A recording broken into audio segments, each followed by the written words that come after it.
정말 말도 안 되는 사건이 벌어졌습니다. 뉴욕의 명문 병원인 마운트 시나이 병원이 단 8분짜리 영상 하나로 발칵 뒤집혔다고 하는데요. 일부 고위 의료진은 격렬한 반발까지 보이고 있을 정도라고 합니다. 놀라운 건 이 중심에 한국 의료 시스템이 있다는 점이죠. 이런 상황을 보고 미국 보건복지부 장관은 결국 폭탄 발언을 했다고 합니다.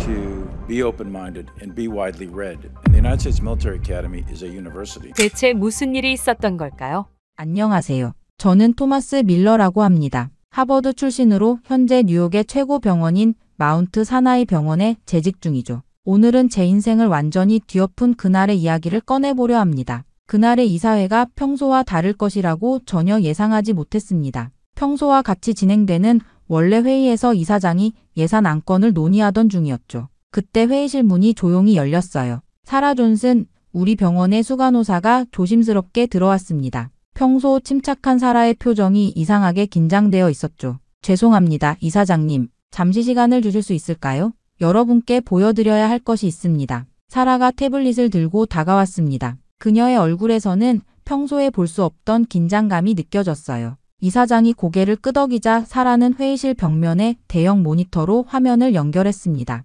모니터에 나타난 건 지하철 CCTV 영상이었어요. 화질이 그리 좋지 않았지만 내용은 충분히 알아볼 수 있었습니다. 지하철 안 어떤 노인이 갑자기 쓰러졌고 주변 사람들이 당황하는 모습이 보였어요. 그 순간 한 10살 남짓의 초등학생으로 보이는 아이가 앞으로 나섰습니다. 아이는 놀랍도록 침착하게 노인의 상태를 확인하고 주머니에서 휴대폰을 꺼내 무언가를 눌렀어요. 아이의 입모양으로 보아 응급신고를 하는 것 같았습니다. 하지만 더 놀라운 건 그 다음이었어요. 아이는 노인의 기도를 확보하고 옆으로 눕혀 회복 자세를 취하게 했습니다. 주변 어른들이 당황해하는 동안에도 아이는 침착하게 상황을 주도했죠. 영상은 구급대원들이 도착해 노인을 실어가는 장면으로 마무리되었습니다. 회의실은 갑자기 조용해졌어요. 누군가가 중얼거렸습니다. 저게 한국이라고요? 사라가 고개를 끄덕였습니다. 네, 서울의 지하철에서 일어난 일이라고 해요. 초등학생이 심정지 환자를 구한 영상인데 지금 세계적으로 화제가 되고 있습니다.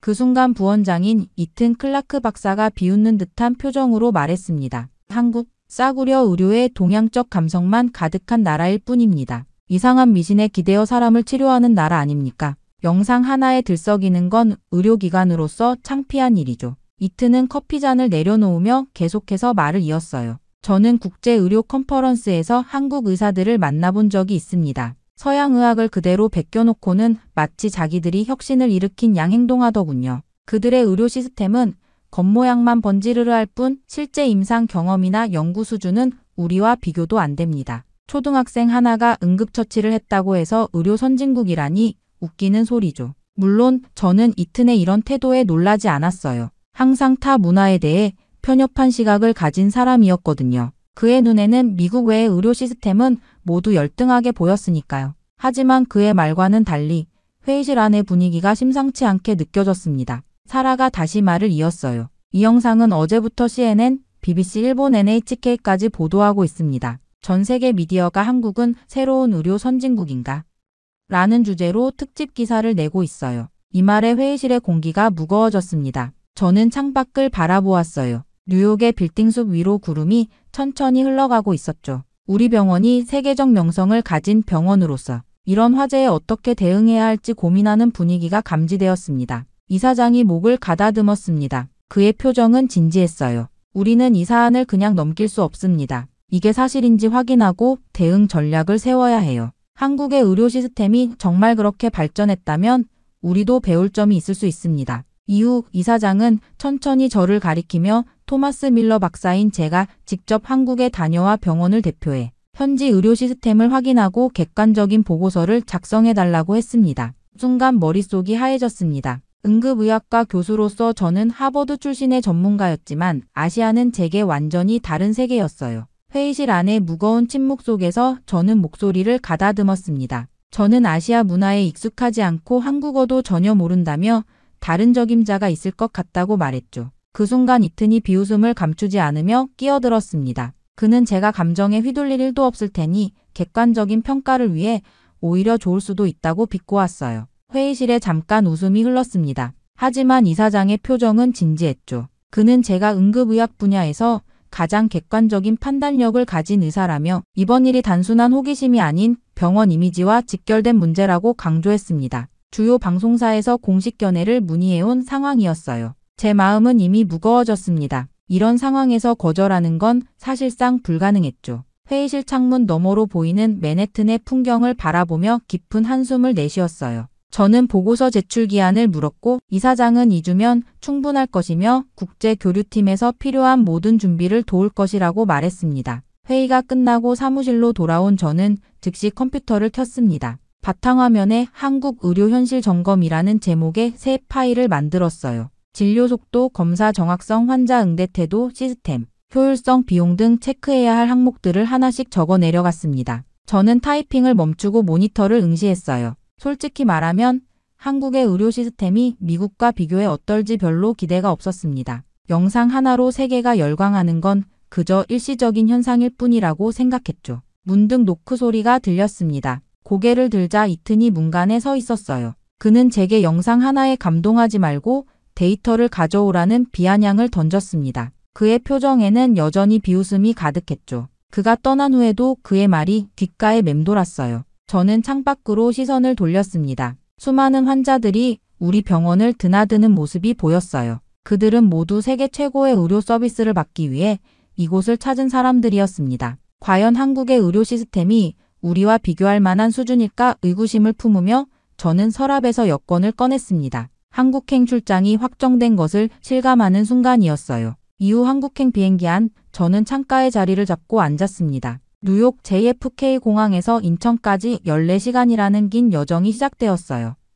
비행기가 활주로를 달리기 시작했을 때 저는 창밖으로 점점 작아지는 맨해튼의 풍경을 바라보았습니다. 병원의 고층 건물도 어딘가에 있겠지만 이제는 그저 작은 점처럼 보일 뿐이었죠. 옆자리는 다행히 비어 있었습니다. 기내식이 나오기 전 저는 노트북을 꺼내 전에 만들어둔 파일을 열었어요. 한국 의료 시스템 점검을 위한 체크리스트였습니다. 진료 속도, 검사 정확성, 환자 응대 태도, 시스템 효율성, 비용. 이 모든 항목에 대해 꼼꼼히 확인해야 했죠. 화면 속 빈칸들을 바라보며 저는 슬며시 냉소적인 미소를 지었습니다. 아마도 이 항목들은 전부 기준 이하일 것이라고 예상했어요. 영상 하나에 세계가 속고 있는 거라고 생각했죠. 저는 이 항목들 옆에 예상 결과도 적어 넣었습니다. 진료 속도는 느릴 것, 검사는 부정확할 것, 환자 응대는 형식적일 것, 시스템은 비효율적일 것, 비용은 글쎄요, 이건 미국보다 저렴할 수도 있겠지만 그만큼 질이 떨어질 거라 생각했어요.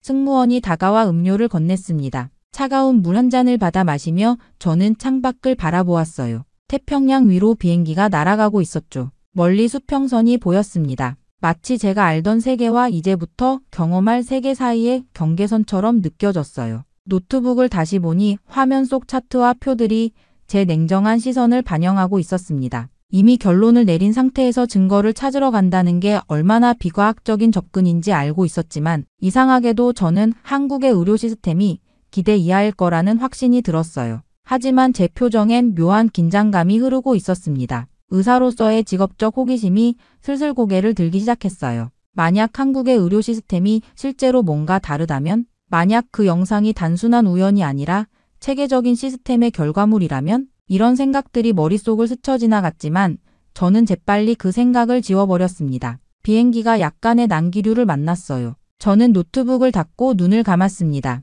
피로가 밀려왔죠. 뉴욕에서의 바쁜 준비 과정과 갑작스러운 출장 결정으로 충분한 휴식을 취하지 못했어요. 졸음이 찾아왔지만 잠들기 전 마지막으로 떠오른 생각은 이튼의 비웃는 얼굴이었습니다. 그의 냉소적인 태도가 제 마음속에도 똑같이 자리 잡고 있었어요. 눈을 감으니 지하철에서 쓰러진 노인을 구하는 초등학생의 모습이 떠올랐습니다. 영상 속 그 아이의 침착함과 정확한 행동. 과연 그게 우연일까? 아니면 체계적인 교육의 결과일까? 이 의문을 품은 채 저는 서서히 잠에 빠져들었어요. 그렇게 한국에 도착해 호텔에서 나온 저는 곧바로 지도 앱을 확인하며 주변 병원들을 살펴보았어요. 객관적인 평가를 위해 무작위로 병원을 선택하기로 했습니다. 10분 거리에 있는 대학병원이 눈에 들어왔죠. 이름을 메모하고 택시를 잡아탔습니다. 저기 병원으로 가주세요. 택시기사는 고개를 끄덕였어요. 차창 밖으로 서울의 풍경이 빠르게 지나갔습니다. 뉴욕과는 다른 도시의 리듬이 느껴졌어요.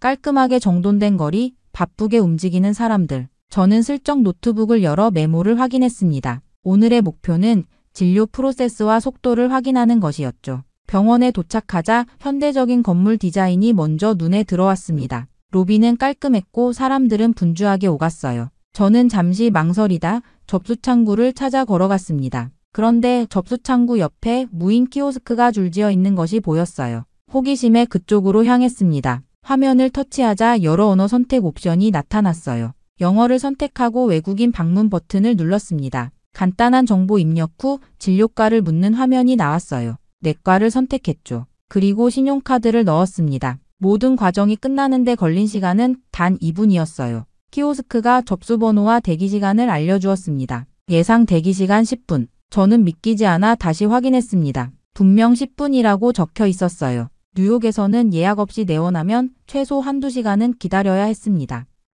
잠시 대기실에 앉아 주변을 관찰했어요. 환자들은 대부분 스마트폰으로 뭔가를 보고 있었습니다. 전광판에는 대기번호와 진료실이 실시간으로 업데이트되고 있었죠. 정확히 9분 후 제 번호가 호출되었습니다. 간호사가 안내해준 진료실로 들어갔어요. 의사는 컴퓨터 화면을 보다가 저를 향해 고개를 돌렸습니다. 그는 영어로 정중하게 인사했어요. 안녕하세요. 불편하신 점 있으세요? 말씀 편하게 하세요. 저는 연구 목적으로 방문했다고 솔직하게 말했습니다. 의사는 흥미롭다는 표정을 지으며 기꺼이 설명을 해주겠다고 했어요. 그가 자신의 모니터를 제게 보여주었습니다. 전자의무기록 시스템이었죠. 환자 정보, 검사 결과, 약물 알레르기, 과거 진료 기록이 한눈에 들어왔어요. 우리는 모든 병원과 실시간으로 정보를 공유합니다. 환자가 다른 병원에 가도 의료 기록이 그대로 이어지죠. 이 말을 들은 저는 잠시 할 말을 잃었습니다. 미국에서는 병원마다 다른 시스템을 사용해 정보 공유가 어려웠거든요. 게다가 의사의 태도도 놀라웠습니다. 환자를 마주보고 충분한 설명을 해주는 모습은 미국의 바쁜 의사들에게서 점점 찾아보기 힘든 광경이었어요. 진료실을 나오며 저는 혼잣말처럼 중얼거렸습니다. 이건 그냥 예외적인 병원이겠지. 결국 다음날 아침 저는 다른 병원을 방문하기로 했습니다. 첫날의 경험이 단순한 우연일 수도 있다고 생각했거든요. 이번에는 정형외과 환자의 진료 과정을 따라가 보기로 결심했습니다. 강남의 또 다른 대학병원을 선택했어요. 제 신분을 밝히고 연구 목적으로 관찰하고 싶다고 요청했더니 병원 측에서 흔쾌히 허락해 주었습니다. 정형외과 외래에서 만난 환자는 50대 중반의 남성이었어요. 그는 무릎 통증으로 내원했다고 했습니다. 의사가 간단한 문진과 신체 검사를 마친 후 MRI 검사를 지시했습니다. 저는 미국에서의 경험을 떠올렸어요. 이런 검사를 받으려면 보통 예약을 하고 며칠을 기다려야 했죠. 하지만 놀랍게도 환자는 바로 MRI실로 안내되었습니다. 제가 간호사에게 의아한 표정을 지어 보이자 그녀가 설명해 주었어요. 응급 상황이 아니면 대기 시간이 약 15분에서 30분 정도예요. 오늘은 환자가 많지 않아 바로 검사 가능합니다. 저는 환자를 따라 검사실로 이동했습니다. MRI 검사가 끝나고 환자는 체열실로 향했어요. 피검사 역시 대기 없이 바로 진행되었습니다. 그리고 놀랍게도 약 20분 후 환자는 다시 진료실에서 의사와 결과를 확인하고 있었어요. 미국에서는 최소 2주에서 3주 걸리는 프로세스가 이곳에서는 30분 만에 마무리되고 있었습니다. 저는 이 상황이 믿기지 않아 제 시계를 여러 번 확인했어요. 분명 30분이 조금 넘는 시간이 흘렀을 뿐이었습니다. 더 놀라운 것은 그 다음이었어요. 환자가 수납 창구로 향했습니다. 제가 허락을 받아 계산서를 살펴볼 수 있었습니다. 진료비, MRI, 피검사, 처방약까지 포함된 총액이 눈앞에 있었어요. 총합 47,800원. 화폐 단위가 달라 잠시 혼란스러웠습니다. 계산기를 꺼내 환율을 적용해 보니 약 35달러였어요. 저는 말문이 막혔습니다. 미국에서 같은 검사를 받았다면 보험 없이는 수천 달러를 내야 했을 텐데 말이죠. 실수 아닌가요? 뭐가 빠진 거 아닌가요? 저도 모르게 직원에게 물었습니다. 그녀는 미소를 지으며 답했어요. 아니요, 보험 없으셔도 이 정도 나옵니다. 외국인이시라 조금 더 비싼 편이긴 해요. 저는 계산서를 다시 한번 자세히 살펴보았습니다. MRI 검사가 가장 비싼 항목이었지만 그조차도 미국 가격의 10분의 1도 안 되는 금액이었어요. 어떻게 이런 가격이 가능한지 이해할 수 없었습니다. 병원 로비에 앉아 노트북을 열고 메모를 시작했어요. 진단 속도와 비용 항목에 큰 별표를 그려 넣었습니다. 그리고 메모했죠. 믿기 힘들 정도로 빠르고 저렴함. 추가 확인 필요. 호텔로 돌아가는 길 택시 안에서 저는 계속해서 이 상황을 곱씹었습니다. 처음에는 한국의 의료 시스템이 기준 이하일 것이라고 확신했는데 이제는 제 모든 예상이 빗나가고 있었어요. 이튼의 말이 떠올랐습니다. 대충 영상 하나 보고 감동하고 오진 마. 그렇게 사흘째 되는 날 저는 한국의 의료 시스템을 좀 더 깊이 이해하기 위해 대형 종합병원을 방문했습니다. 오후 퇴근 시간이 가까워지고 있었어요. 병원 로비는 여전히 사람들로 붐볐지만 질서정연한 모습이 인상적이었습니다. 저는 복도를 따라 천천히 걸으며 환자와 의료진의 상호작용을 관찰했어요. 복도 끝에서 한 장면이 제 눈에 들어왔습니다. 간호사 한 명이 거동이 불편한 노인 환자에게 다가가 담요를 덮어주고 있었어요. 그 모습은 단순한 직무 이상의 것을 담고 있었습니다. 간호사는 환자의 손을 잡고 부드럽게 이야기를 나누었어요. 그리고 옆에 있던 보호자에게 따뜻한 물을 건네며 말했습니다. 오늘 많이 긴장하셨죠? 괜찮으실 거예요. 그 말에는 진심 어린 위로가 담겨 있었어요. 저는 잠시 멈춰 그 장면을 지켜보았습니다. 미국의 병원에서도 이런 모습을 볼 수 있지만 이곳에서는 그것이 특별한 경우가 아닌 일상적인 모습으로 느껴졌어요. 간호사의 행동에는 시간에 쫓기는 느낌이 없었습니다. 병원 견학을 마치고 나오는 길에 우연히 병원 로비에서 진행 중인 행사를 발견했어요. 시민 응급처치 교육이라는 현수막이 걸려 있었습니다. 호기심에 가까이 다가가 보니 여러 연령대의 시민들이 모여 심폐소생술을 배우고 있었어요. 담당자에게 양해를 구하고 잠시 참관했습니다. 교육 후반부에는 상황극 형식의 평가가 이어졌어요. 지하철에서 사람이 갑자기 쓰러졌을 때 어떻게 대처할 것인가라는 주제였습니다. 저는 인터뷰 형식으로 참가자들에게 질문했어요. 환자가 의식이 없으면 어떻게 하시겠어요? 첫 번째로 대답한 사람은 60대로 보이는 주부였습니다. 그녀는 망설임 없이 대답했어요. 기도를 확보하고 반응이 없으면 바로 119에 신고해야죠. 그리고 주변에 AED가 있는지 확인합니다. 다음은 교복을 입은 고등학생이었습니다. 그 아이의 답변은 더욱 놀라웠어요. 119에 전화하면 자동으로 위치가 전송돼요. 그리고 도착할 때까지 가슴 압박을 30대의 비율로 계속해야 합니다.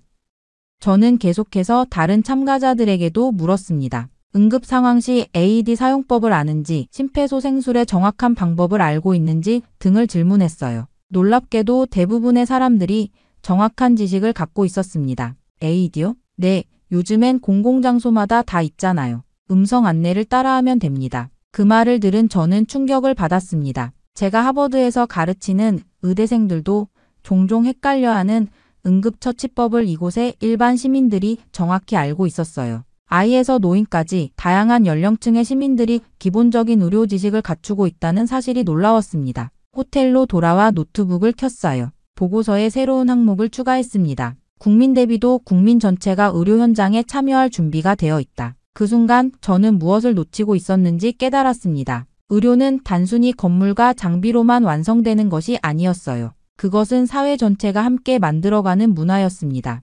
초등학생이 지하철에서 노인을 구했던 그 영상은 우연이 아니었어요. 체계적인 교육과 사회적 인식이 만들어낸 결과물이었습니다. 그렇게 제 보고서는 병원 내부에서만 머물지 않았습니다. 이사장의 허락으로 보고서의 주요 내용이 의학 저널에 발표되었고 이것이 의료계에 파문을 일으켰어요. 처음에는 의구심 어린 반응이 대부분이었지만 곧 다른 미국 병원들에서도 한국 의료 시스템에 관심을 보이기 시작했습니다. 보고서 발표 후 한 달 만에 제게 강연 요청이 쇄도했어요. 하버드 의대, 존스 홉킨스, 스탠포드 의료원, 유명 의료기관들이 한국 의료 시스템에 대한 제 견해를 듣고 싶어 했습니다. 저는 객관적 사실과 데이터를 바탕으로 제가 경험한 것들을 공유했어요. 그로부터 3개월 후 세계보건기구에서 특별보고서가 발표되었습니다.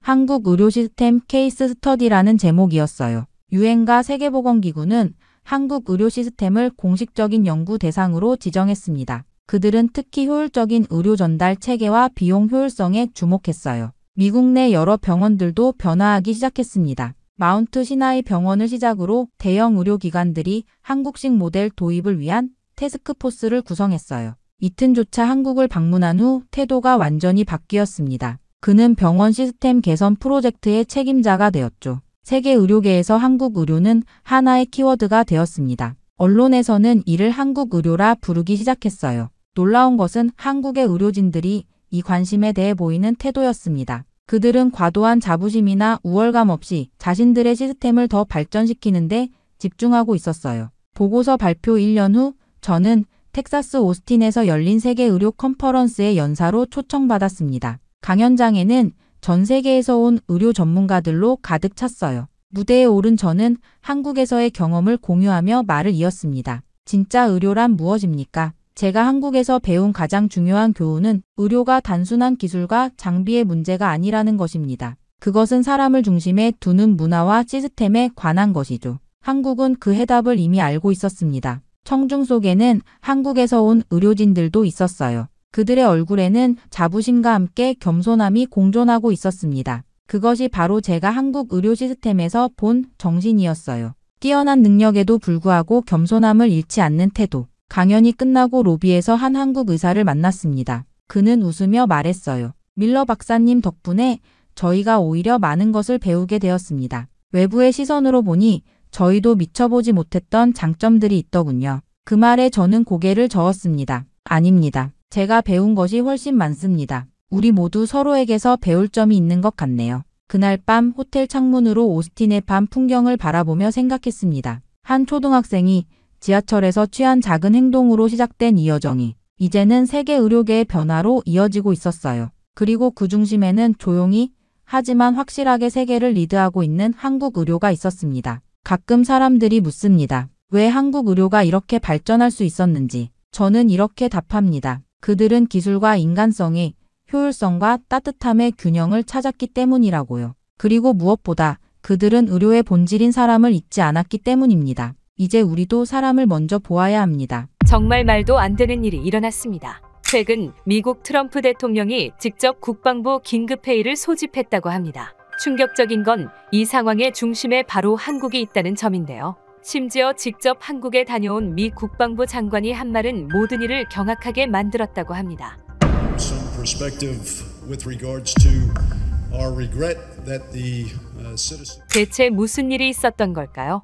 안녕하세요. 저는 윌리엄 브래드쇼라고 합니다. 미국 국방부 장관이죠. 펜타곤의 중심부에서 세계에서 가장 강력한 군사력을 지휘하는 위치에 있다고 보면 됩니다. 가장 강한 국방력을 가진 나라의 장관인 만큼 항상 저는 자부심을 가지고 살아왔습니다. 물론 그 회의가 있기 전까지는 말이죠. 그늘도 저는 여느 때와 같이 각종 보고서를 검토하며 하루를 시작했습니다. 그때 갑자기 비서가 다급하게 사무실 문을 두드렸어요. 장관님, 긴급회의가 소집되었습니다. 지금 바로 상황실로 와주셔야 합니다. 비서의 표정이 심상치 않았습니다. 저는 즉시 자리에서 일어나 상황실로 향했죠. 상황실에 들어서자 합동참모본부의 고위 장성들이 이미 자리에 앉아 있었습니다. 로버트 윌슨 합동참모본부 의장도 심각한 표정으로 앉아 있었어요. 분위기가 무겁고 긴장감이 감돌았죠. 그때 로버트 윌슨이 천천히 고개를 들어 저를 바라봤어요. 트럼프 대통령이 백악관으로 우리를 호출했다며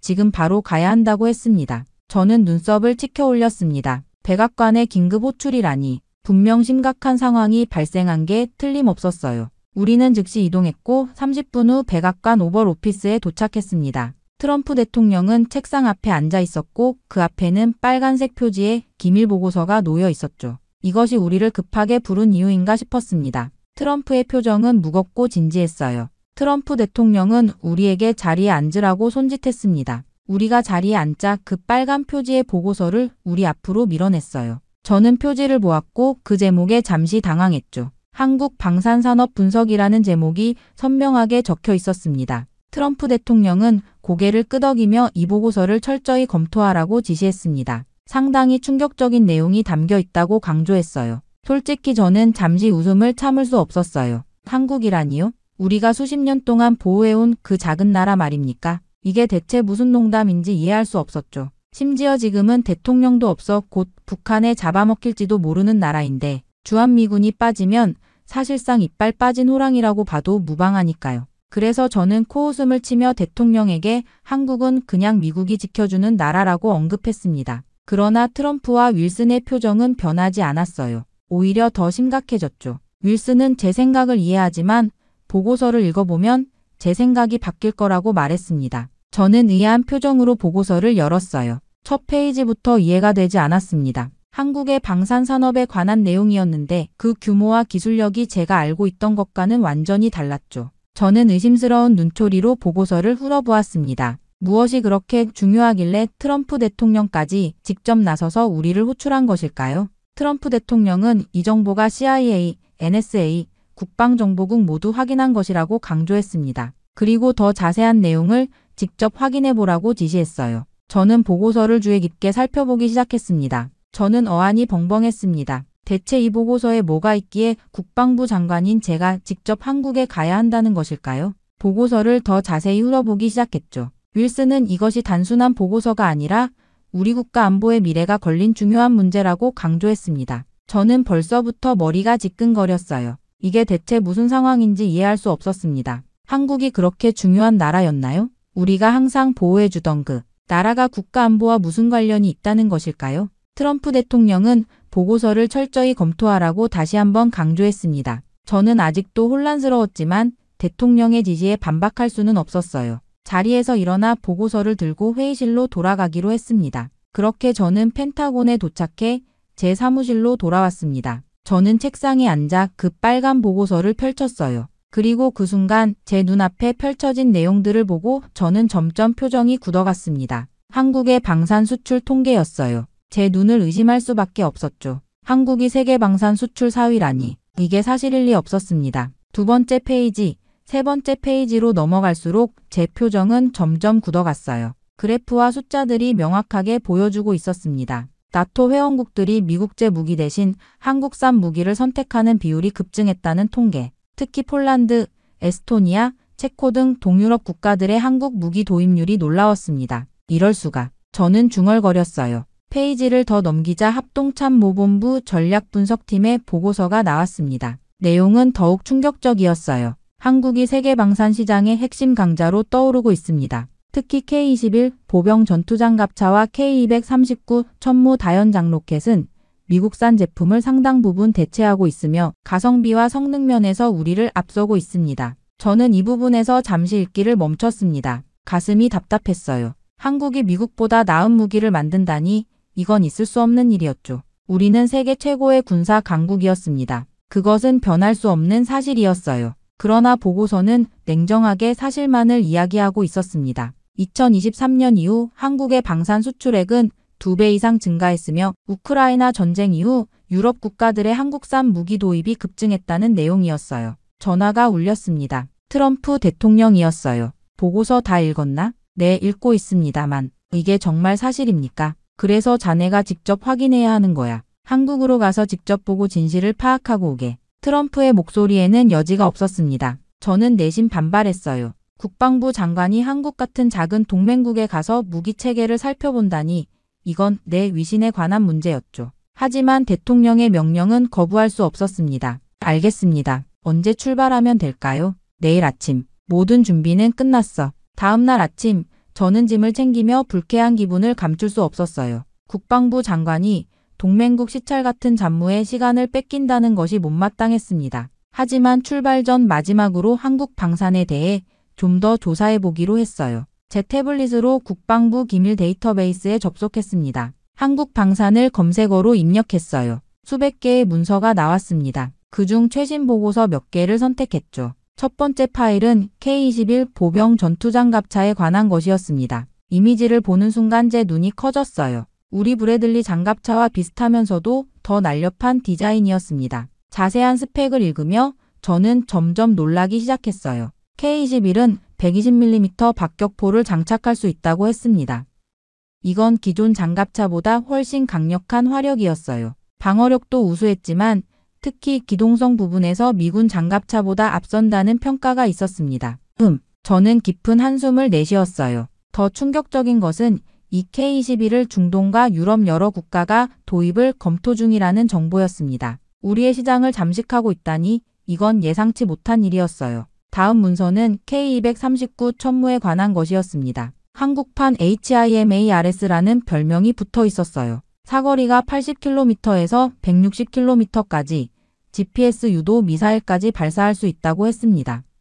스크롤을 내리자 폴란드가 대량으로 도입 중이라는 내용이 나왔어요. 미국 HIMARS에 비해 발사 속도가 빠르고 명중률이 높다는 평가도 있었습니다. 심지어 일부 군사 전문가들은 미래 전장에서 천무가 HIMARS보다 더 효율적일 수 있다고 평가했어요. 저는 태블릿을 내려놓았습니다. 머리가 복잡했어요. 말도 안 돼. 한국이 이런 무기를 독자 개발했다고? 저는 창밖을 바라보며 생각에 잠겼습니다. 지금까지 한국은 그저 미국의 보호를 받는 작은 동맹국이라고 생각해왔어요. 미국의 군사기술력을 배워 따라오는 수준이라 여겼죠. 그런데 이제는 우리와 경쟁하고 심지어 일부 분야에서는 우리를 앞지르고 있다니. 제 기존의 세계관이 완전히 흔들리기 시작했습니다. 이제 한국이 단순한 동맹국이 아니라 경쟁자로 바뀌는 걸까요? 아니면 트럼프 대통령이 말한 것처럼 우리가 알지 못했던 중요한 파트너일까요? 비서가 문을 두드렸습니다. 장관님, 차량이 준비됐습니다.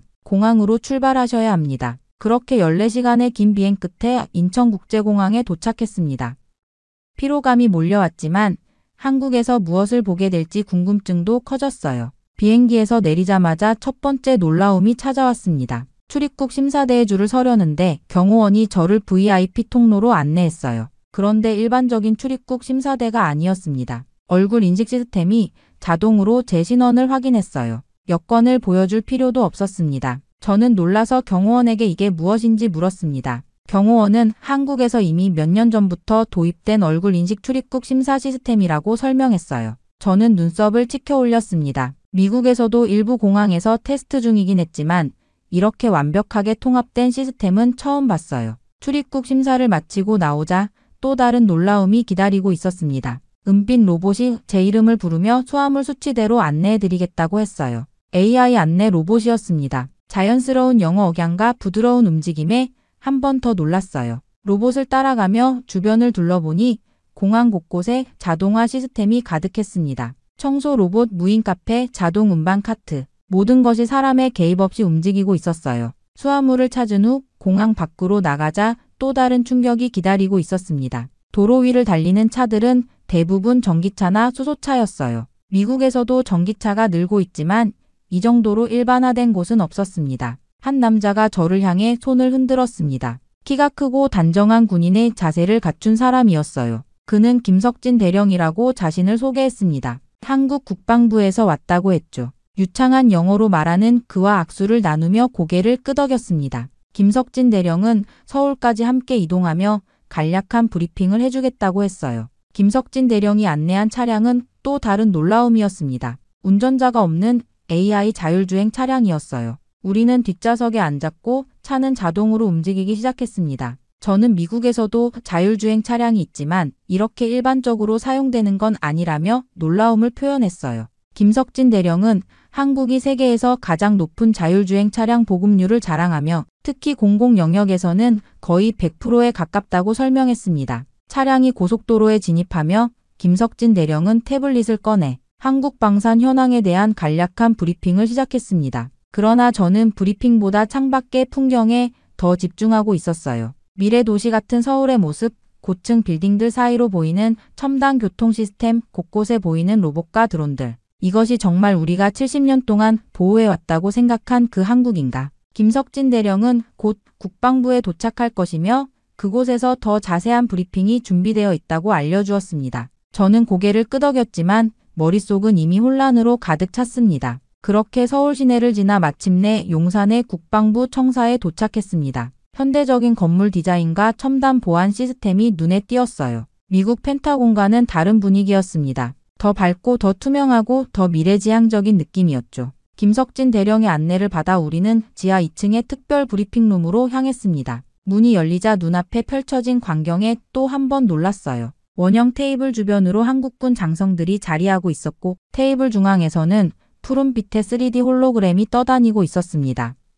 저는 자리에 앉았고 한국 국방부 고위 관계자가 인사말과 함께 브리핑을 시작했습니다. 그 순간 테이블 위에 홀로그램이 변화하기 시작했어요. K-21 보병 전투장갑차의 상세한 3D 모델이 공중에 떠올랐습니다.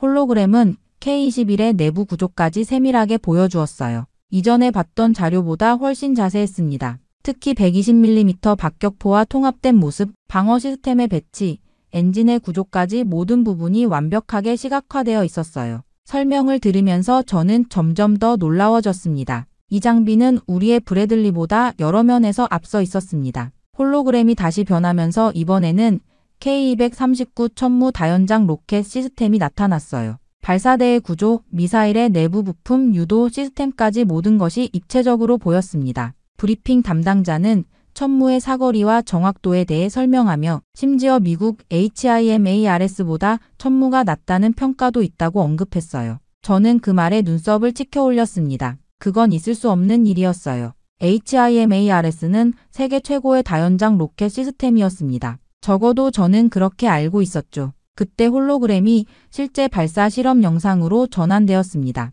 K239 천무가 연속으로 미사일을 발사하는 장면이었어요. 그리고 이어서 그 미사일들이 수백 킬로미터 떨어진 표적들을 정확하게 타격하는 장면이 나왔습니다. 놀라운 정확도였어요. 미사일들은 GPS 유도 시스템을 통해 목표물을 거의 오차 없이 명중시켰습니다. 저는 표정이 굳어졌습니다. 이건 분명 최고 수준의 기술이었어요. 미국의 시스템과 비교해도 전혀 뒤떨어지지 않았습니다. 어떤 면에서는 오히려 앞서 있다는 느낌까지 들었죠. 브리핑은 계속되었고 한국의 다른 첨단 무기 시스템들도 소개되었습니다. 그러나 제 머릿속은 이미 혼란스러웠어요. 이런 기술력이 있었다고? 한국이 대체 어디까지 발전한 거지? 우리는 지금까지 한국을 어떻게 잘못 평가해 왔을까? 몇 시간의 브리핑이 끝난 후 저는 생각에 잠겨 자리에서 일어났습니다. 김석진 대령이 제게 다가와 소감을 물었어요. 저는 솔직하게 대답했습니다. 매우 인상적이라고 예상했던 것보다 훨씬 앞선 기술이라고요.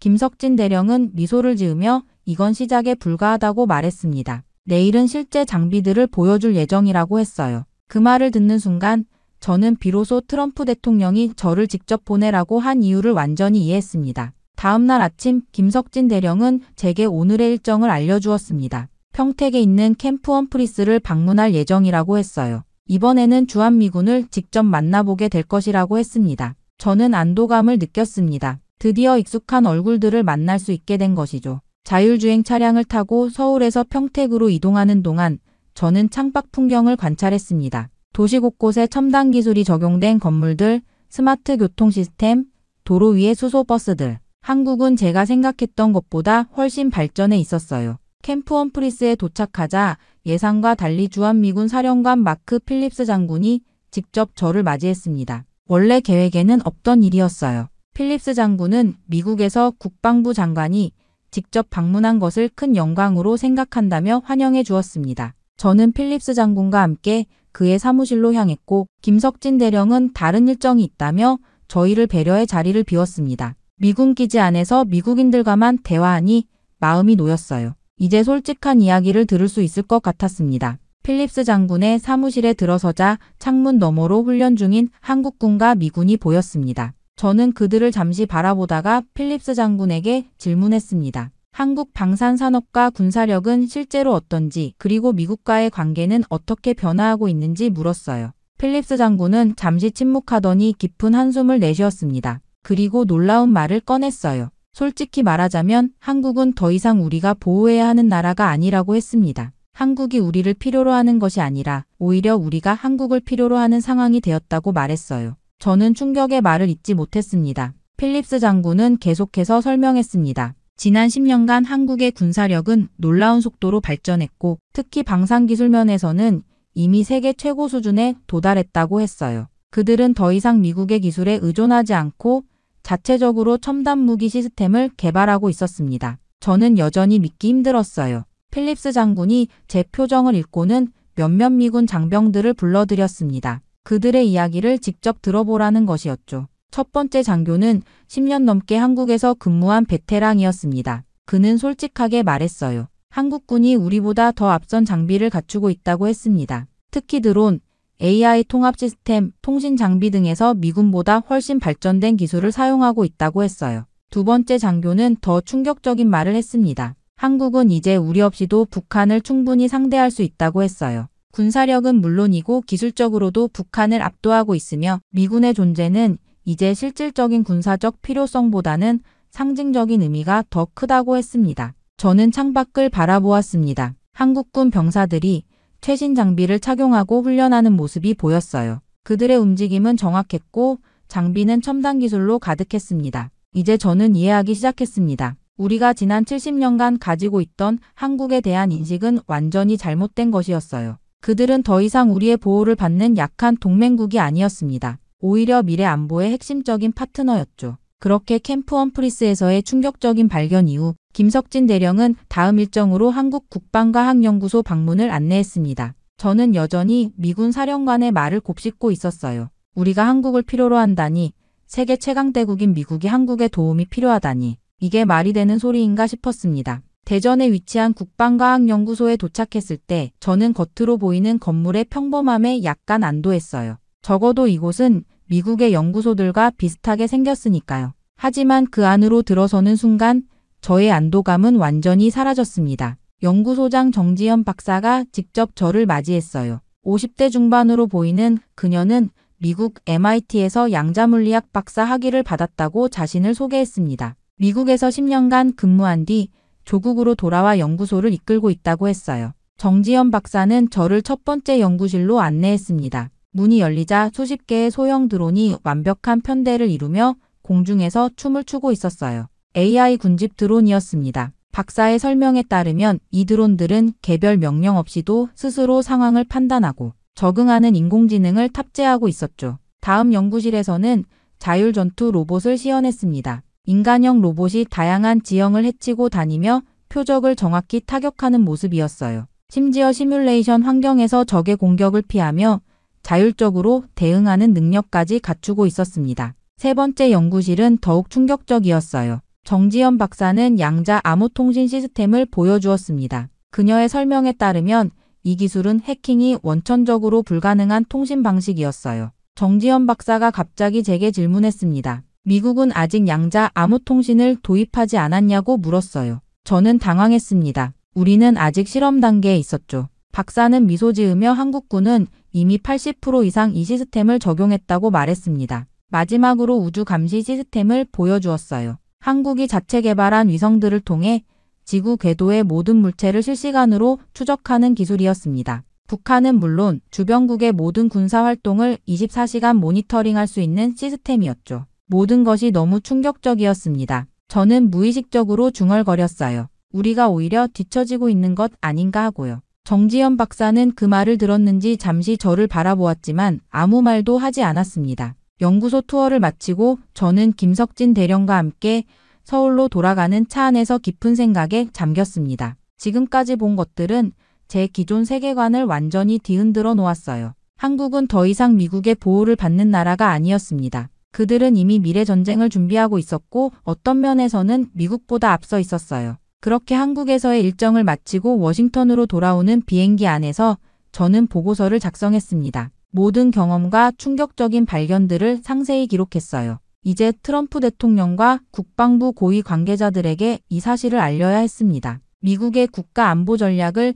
근본적으로 재고해야 할 시점이 왔다고 생각했어요. 워싱턴에 도착하자마자 저는 펜타곤으로 직행했습니다. 비서에게 즉시 국방부 긴급회의를 소집하라고 지시했어요. 1시간 후 합동참모본부 의장과 각군 참모총장, 국방부 고위 관료들이 모두 회의실에 모였습니다. 저는 깊은 숨을 내쉬고 발표를 시작했습니다. 한국에서 본 모든 것, 캠프 험프리스에서 들은 이야기들, 국방과학연구소의 충격적인 기술력까지 모두 솔직하게 전달했어요. 그리고 가장 중요한 결론을 내렸습니다. 한국은 우리가 알고 있던 나라가 아니다. 회의실은 완전한 침묵에 휩싸였습니다. 제 말을 의심하는 시선도 있었지만 대부분은 충격에 빠진 표정이었어요. 로버트 윌슨 합참의장이 먼저 입을 열었습니다. 이미 그들도 한국의 급속한 발전에 관한 정보를 일부 입수하고 있었지만 실상은 제가 확인한 것보다 훨씬 심각하지 않을 것이라 생각했다고 했어요. 회의는 4시간 넘게 계속되었습니다.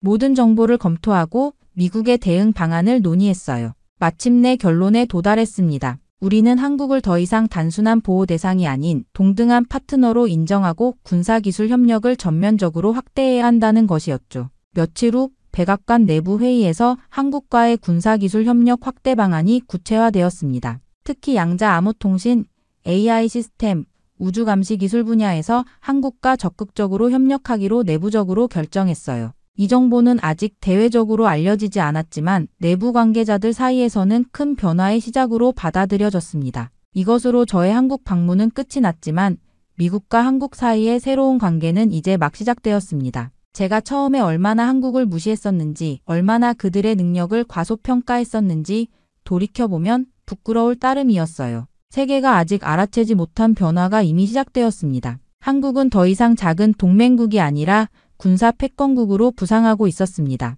미국 국방부 장관인 제가 한국을 무시하다가 조사하며 충격을 받고 직접 방문 후 그들의 능력을 인정하게 되었으며 결국 내부적으로 협력을 추진하게 된 것입니다. 세계 최강 미군이 한국의 군사기술에 의존하게 될 수도 있다는 생각, 이전에 저라면 결코 받아들이지 못했을 겁니다. 하지만 이제는 그 현실을 겸허히 인정합니다. 한국이 미래 전쟁을 대비하는 강대국으로 성장했다는 사실을 이제는 분명하게 알게 되었으니까요. 저는 창가에 앉아 지난 여정을 되돌아보았습니다. 한국을 통해 제가 얼마나 많은 것을 배웠는지, 제 마음속에 있던 편견이 얼마나 완전히 깨졌는지 깨달았어요. 선입견 없이 세상을 바라보는 법, 작다고 여겼던 나라의 위대한 잠재력을 인정하는 법, 그리고 진정한 협력의 가치를 한국에서 배웠습니다. 고맙다 한국. 저는 작게 중얼거렸습니다. 당신 덕분에 저는 더 나은 국방부 장관이 될 수 있을 것 같군요. 미래는 아직 써내려가야 할 이야기지만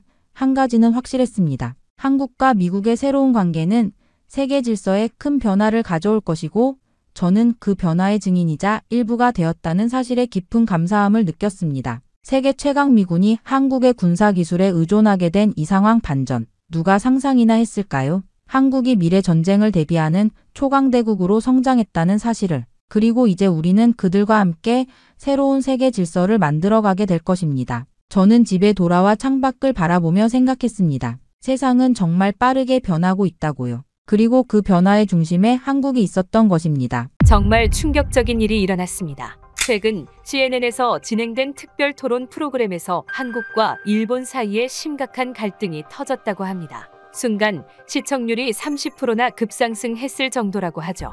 놀라운 건 한국 측의 예상치 못한 반박으로 인해 일본이 완패를 했다는 사실인데요. 프로그램이 끝난 뒤 저명한 역사학자는 이러한 발언까지 했다고 합니다. 대체 무슨 일이 있었던 걸까요?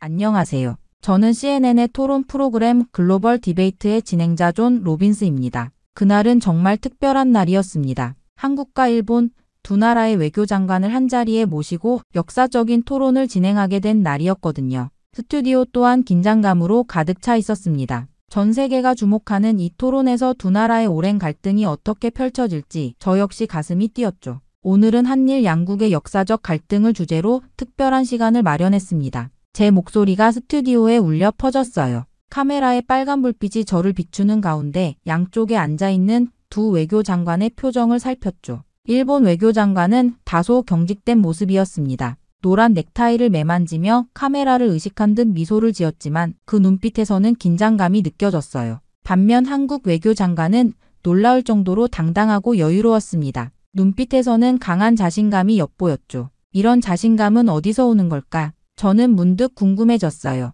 두 분을 모시기 전 시청자 여러분께 간략한 배경을 설명드리겠습니다. 저는 준비된 자료를 보며 말을 이어갔습니다. 한국과 일본은 지리적으로 가까운 이웃이지만 복잡한 역사적 관계로 인해 여러 갈등을 겪어왔어요. 특히 일본의 역사 왜곡과 독도 영유권 주장은 양국 관계의 핵심 쟁점으로 남아 있습니다. 스튜디오의 조명이 두 외교장관을 번갈아 비추었어요. 한국 외교장관은 고개를 끄덕이며 동의를 표했고 일본 외교장관은 입술을 굳게 다문 채 표정 변화를 최소화하려 노력하는 듯 했습니다. 먼저 한국 외교장관님께 질문드리겠습니다. 저는 그를 향해 몸을 기울였어요. 일본과의 관계에서 한국이 가장 중요하게 생각하는 쟁점은 무엇인가요? 한국 외교장관은 잠시 생각에 잠기더니 또렷한 목소리로 대답했어요. 역사를 바로잡는 것이 모든 시작점입니다. 일본의 지속적인 역사 왜곡과 독도 도발은 단순한 외교적 마찰이 아닌 우리 민족의 정체성과 직결된 문제입니다. 오늘 이 자리에서 저는 정확한 역사적 사실을 바탕으로 한국의 입장을 분명히 밝힐 것이죠. 그의 목소리에는 흔들림이 없었습니다. 단호하면서도 공격적이지 않은 태도가 인상적이었어요. 저는 일본 측의 반응이 궁금해 재빨리 시선을 옮겼죠. 일본 외교장관님, 이에 대한 일본의 입장은 어떠신가요? 제가 물었습니다. 일본 외교장관은 목을 가다듬더니 외교적 수사를 가득 담은 답변을 시작했어요. 양국 관계는 매우 중요합니다. 다만 역사 해석에 있어 다양한 시각이 존재할 수 있고 일본은 자국의 입장을 가질 권리가 있다고 생각하죠. 독도아니 일본명으로는 다케시마 문제 역시 국제법적 관점에서 검토되어야 합니다. 이 말에 한국 외교장관의 눈빛이 날카로워졌습니다. 그는 참을성 있게 일본 측의 발언이 끝나기를 기다렸지만 손가락이 테이블을 가볍게 두드리는 모습에서 내면의 격정을 엿볼 수 있었어요. 오늘 토론에서는 문화적 기원부터 영토 문제, 과거사 문제까지 다양한 주제를 다룰 예정이에요. 저는 두 사람 사이에 긴장감을 느끼며 말했습니다. 시청자 여러분께서도 함께 역사의 현장을 지켜봐 주시기 바랍니다. 카메라가 스튜디오 전체를 비추며 두 외교장관의 모습을 담았어요. 저는 그들의 표정에서 이 토론이 결코 평범하지 않을 것임을 직감했죠. 특히 한국 외교장관의 여유로운 미소 뒤에는 강력한 자신감이 숨겨져 있는 듯 했습니다. 그는 이미 모든 준비를 마친 사람처럼 보였어요. 첫 번째 주제로 양국의 문화적 기원에 대해 논의하겠습니다. 제가 다음 주제를 던지자 한국 외교장관의 눈이 반짝였습니다. 마치 이 순간을 기다려왔다는 듯한 표정이었어요. 이후 저는 토론의 첫 주제로 양국의 문화적 기원을 선택했습니다. 이 주제가 얼마나 민감하고 논쟁적인지 잘 알고 있었어요. 스튜디오의 조명이 두 외교장관의 얼굴을 비추는 가운데 먼저 일본 측에 발언 기회를 드렸습니다. 일본의 문화적 정체성에 대해 말씀해 주시겠습니까? 제가 질문하자 일본 외교장관은 자신감 있는 표정으로 고개를 끄덕였어요. 일본 외교장관은 목소리에 힘을 주며 대답했습니다. 일본은 고유한 문화적 정체성을 가진 나라입니다. 벚꽃 축제, 검도와 같은 무도, 우리의 전통 의상과 건축 양식은 모두 일본의 순수한 정신을 반영하죠. 이런 문화적 요소들은 일본 고유의 것으로 우리 민족의 독창성을 보여주는 증거라고 할 수 있습니다. 그의 말을 듣는 동안 한국 외교장관의 표정이 미묘하게 변하는 것을 놓치지 않았어요. 마치 오래 준비해온 순간이 드디어 왔다는 듯한 표정이었습니다. 한국 장관님, 이에 대한 견해는 어떠신가요? 제가 물었죠. 한국 외교장관은 잠시 서류를 정리하더니 차분한 목소리로 말하기 시작했어요. 역사적 사실을 바로잡고 싶습니다. 일본이 언급한 문화적 요소들은 실제로는 한국에서 기원했다는 증거가 있습니다. 예를 들어 벚꽃의 경우 최근 DNA 분석 결과에 따르면 일본의 벚꽃 품종은 한반도에서 유래했다는 것이 과학적으로 증명되었죠. 저는 흥미로운 전개에 눈썹을 치켜 올렸습니다. 한국 외교장관은 태블릿을 펼쳐 화면에 연구 결과를 보여주었어요. 2014년 도쿄대학교와 서울대학교의 공동연구에서 일본의 대표적 벚꽃인 소메이 요시노의 DNA가 한반도 원산 벚꽃과 일치한다는 결과가 나왔습니다. 이는 국제학술지에도 게재된 사실이에요. 일본 외교장관의 얼굴이 순간 굳어졌죠. 그는 당황한 기색을 감추려 애쓰며 서류를 뒤적였습니다. 한국 장관은 계속해서 말을 이어갔어요. 검도 역시 마찬가지입니다. 검도의 기원은 한국의 격검술에서 찾을 수 있습니다. 조선시대 무에도 보통지에 기록된 검술 기법이 일본으로 전해진 것이죠. 이것은 역사적 문헌을 통해 확인할 수 있는 사실입니다. 그는 각 주장마다 구체적인 역사적 자료와 과학적 증거를 제시했어요. 화면에는 고문서, 유물사진, 학술 연구 결과가 차례로 등장했습니다. 이런 말씀을 드리는 이유는 문화의 우월성을 주장하기 위함이 아닙니다. 역사적 사실을 바탕으로 정확한 문화적 교류의 역사를 인정하는 것이 중요하다고 생각하기 때문이죠. 한국 외교장관의 말에는 확신이 넘쳤어요. 저는 놀라움을 감추지 못하고 일본 측을 바라보았습니다. 일본 장관님, 이에 대한 반론이 있으신가요? 일본 외교장관은 잠시 당황한 기색이 역력했어요. 그는 목을 가다듬더니 문화적 기원에 대한 해석은 다양할 수 있습니다. 일부 학설이 있다고 해서 그것이 전체 역사를 대변하는 것은 아니죠. 라고 말했지만 구체적인 반박 증거를 제시하지는 못했습니다. 저는 더 깊이 파고들었어요. 장관님, 한국 측이 제시한 과학적 증거와 역사적 자료에 대해 구체적인 반론이 있으신가요? 일본 외교장관은 불편한 표정으로 자리에서 몸을 움직였습니다. 그런 연구 결과들은 더 검증이 필요하다고 생각합니다. 문화적 정체성은 단순한 DNA나 몇몇 문헌만으로 판단할 수 없는 복잡한 문제죠. 한국 외교장관은 미소를 지으며 고개를 끄덕였어요. 맞습니다. 문화는 복잡합니다. 하지만 역사적 사실은 인정되어야 한다고 생각합니다. 이것은 문화의 우열을 가리는 문제가 아니라 역사적 진실을 바로잡는 일이죠. 저는 이 흥미로운 대화에 완전히 몰입했어요. 한국 외교장관의 명확한 증거 제시와 논리적인 접근 방식이 인상적이었습니다. 그가 제시한 자료들은 감정적 주장이 아닌 객관적 사실에 기반한 것이었죠. 그렇게 저희는 영토 문제로 넘어갔습니다. 독도 문제는 한일 관계에서 가장 예민한 사안 중 하나이기 때문이에요. 저는 이 주제를 어떻게 다루어야 할지 신중하게 생각했습니다. 이제 양국 간의 영토 분쟁, 특히 한국에서는 독도, 일본에서는 다케시마라 불리는 섬에 대해 논의해 보겠습니다. 제가 말을 꺼내자마자 스튜디오의 공기가 팽팽해졌어요. 일본 외교장관이 먼저 발언권을 얻었습니다. 그는 자세를 바로 하고 단호한 목소리로 말하기 시작했어요. 다케시마는 역사적, 지리적, 국제법적으로 일본의 고유 영토입니다. 1905년 시마네현 고시에 의해 공식적으로 일본 영토로 편입되었고 샌프란시스코 강화 조약에서도 한국에 반환된 영토 목록에 포함되지 않았죠. 한국의 점거는 국제법상 불법이라고 할 수 있습니다. 카메라가 한국 외교장관을 비추었습니다. 그의 표정은 놀라울 정도로 침착했어요. 마치 이 질문에 대비해 오랜 시간 준비해온 듯했죠. 한국 장관님, 이에 대한 답변 부탁드립니다. 제가 말했습니다. 한국 외교장관은 잠시 물을 한 모금 마신 후 명확한 어조로 대답했어요. 독도는 역사적으로나 국제법적으로 명백한 대한민국의 영토입니다. 먼저 역사적 측면을 살펴보겠습니다. 그는 태블릿을 꺼내 화면에 고문서 이미지를 띄웠죠. 삼국사기, 세종실록 지리지, 동국문헌비고 등 다수의 역사 문헌에 독도가 한국 영토로 기록되어 있습니다. 특히 1696년 일본 에도 막부가 울릉도와 독도가 조선 영토임을 인정한 공식 문서가 있습니다. 이는 일본 스스로가 인정한 역사적 증거이죠. 일본 외교장관의 표정이 미세하게 굳어졌어요. 한국 장관은 이어서 다른 자료를 보여주었습니다. 1905년 일본의 독도 편입 주장은 당시 일제의 한반도 침략 과정에서 이루어진 불법적 행위입니다. 더욱 중요한 것은 샌프란시스코 조약 이전인 1946년 연합국 최고사령부 훈령 677호에서 독도를 일본에서 분리된 지역으로 명시했다는 사실이에요. 저는 깊은 인상을 받았습니다. 한국 장관의 설명은 철저한 사료와 국제법적 근거에 기반하고 있었죠. 국제법적 측면에서 더 말씀해 주실 수 있을까요?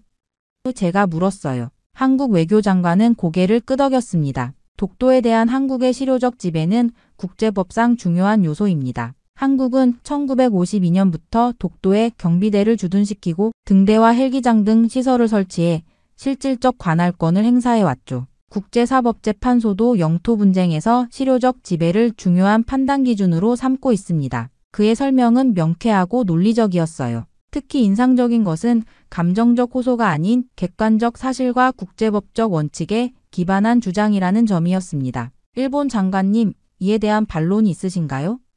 제가 물었죠. 일본 외교장관은 다소 불편한 듯 자세를 고쳤습니다. 우리는 여전히 다케시마가 일본 영토라는 입장을 고수합니다. 하지만 그는 말을 이어가려 했지만 한국 측이 제시한 구체적인 역사적 증거와 국제법적 논리에 대응할 명확한 반박을 찾지 못하는 듯 했어요. 저는 이 시점에서 논점을 정리했습니다. 지금까지의 논의를 정리해보면 독도 문제는 단순한 주장의 대립이 아니라 역사적 증거와 국제법적 원칙에 기반한 판단이 필요한 사안인 것 같습니다. 한국 측은 구체적인 역사 문헌과 국제법적 근거를 제시했고 이에 대한 일본 측의 구체적인 반론은 다소 제한적이었다고 볼 수 있겠네요. 이 말에 일본 외교장관은 더 이상의 반박을 하지 못했어요. 스튜디오의 조명 아래 한국 외교장관의 자신감 넘치는 미소가 빛났습니다. 독도가 한국 영토라는 주장이 국제적 기준에서도 얼마나 견고한지 모두가 목격한 순간이었죠. 그렇게 독도 문제에 이어 토론은 더욱 무거운 주제로 향했습니다.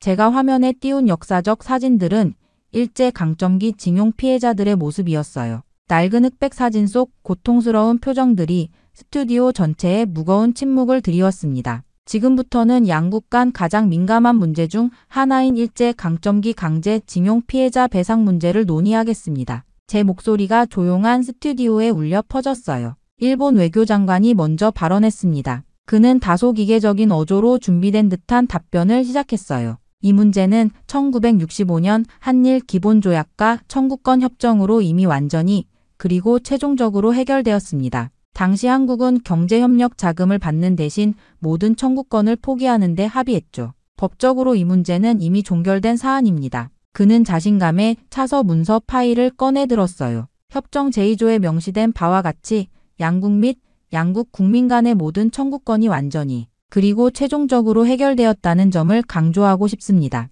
카메라가 한국 외교장관으로 전환되었습니다. 그의 눈빛은 침착했지만 그 안에 담긴 확고한 신념이 느껴졌어요. 존 로빈스 진행자님, 그리고 세계의 시청자 여러분, 한국 외교장관이 조용하지만 단호한 목소리로 말했습니다. 이 문제는 단순한 법적 해석의 차이가 아닌 인간의 존엄과 역사적 정의에 관한 것입니다. 그는 잠시 숨을 고르더니 계속했어요. 1965년 협정은 국가 간 외교적 차원의 합의였습니다. 하지만 개인의 인권 침해에 대한 배상 청구권은 그것과는 별개의 문제죠. 2018년 한국 대법원 판결은 이 점을 명확히 했습니다. 일본 기업들이 강제로 동원한 노동자들에 대한 개인적 배상 책임은 여전히 유효하다고 판단한 것이에요. 일본 외교장관이 표정을 찌푸렸지만 한국 장관은 법률, 문서와 국제인권법 자료를 하나씩 제시하며 논리를 이어갔습니다. 현대 국제인권법의 관점에서 전쟁 범죄와 반인도적 범죄에 대한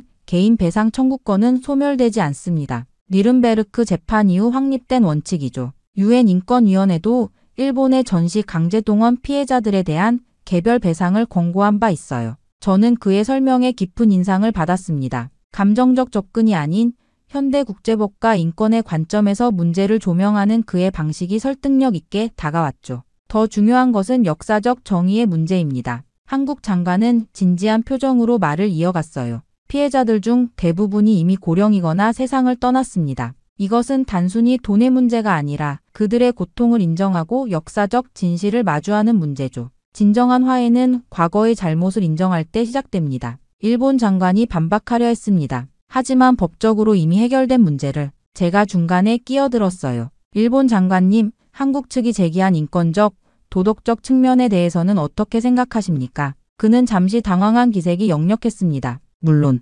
인도적 측면은 중요합니다. 하지만 국가 간 합의는 존중되어야 하죠. 저는 두 입장을 모두 듣고 정리했어요. 이 문제는 법적 해석과 도덕적 책임 사이의 균형을 어떻게 찾을 것인가의 문제로 보입니다. 한국은 개인의 존엄과 역사적 정의에 중점을 두고 있고 일본은 국가 간 합의의 법적 효력을 강조하고 있군요. 그런 후 제가 덧붙였습니다. 하지만 현대 국제사회에서 인권의 가치가 점점 더 중요해지는 추세를 고려할 때 한국 측의 주장이 설득력을 얻고 있는 것도 사실입니다. 역사적 정의와 개인의 권리 측면에서 볼 때 이 문제는 단순한 법적 종결로 치부하기 어려운 측면이 있다고 하겠네요. 이 발언에 스튜디오에 잠시 침묵이 흘렀어요. 한국 외교장관의 얼굴에는 작은 미소가, 일본 외교장관의 얼굴에는 복잡한 표정이 스쳤습니다. 그렇게 징용공 문제에 관한 토론이 마무리되자 저는 준비해둔 다음 주제로 넘어갔습니다. 방송 전 리서치팀이 준비한 자료들이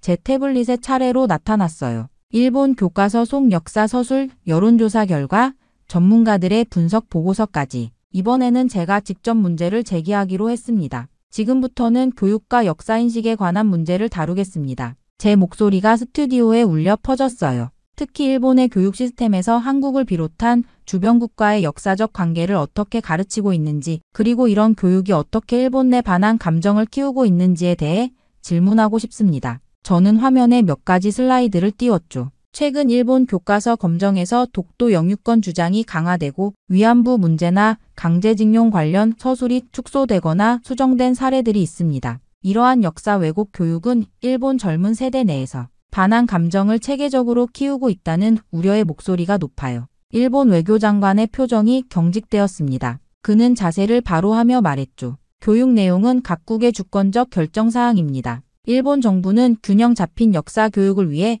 노력하고 있으며 교과서 검정 과정은 철저하고 공정하게 이루어지고 있어요. 저는 그의 답변이 핵심을 회피한다고 느꼈습니다. 하지만 장관님, 구체적인 사례를 살펴보면 문제가 있어 보입니다. 제가 화면에 최근 승인된 일본 교과서의 독도 관련 서술을 보여주었어요. 이 교과서는 독도를 일본 고유의 영토라고 단정적으로 서술하고 있습니다. 이는 앞서 우리가 논의했던 역사적, 국제법적 증거들과 상충되지 않나요? 일본 외교장관은 목을 가다듬었죠. 그것은 우리의 공식 입장을 반영한 것입니다. 교육은, 제가 다시 질문을 이어갔어요. 일본 학생들을 대상으로 한 최근 조사에 따르면 젊은 세대의 한국에 대한 반감이 점점 강해지고 있다고 합니다. 교과서에서 한국을 부정적으로 묘사하고 역사적 사실을 왜곡하는 이런 교육 방식이 반한 감정을 키우고 양국 간 미래관계에 심각한 영향을 미칠 것이라고 보지 않으신가요? 일본 외교장관의 표정이 더욱 불편해졌습니다.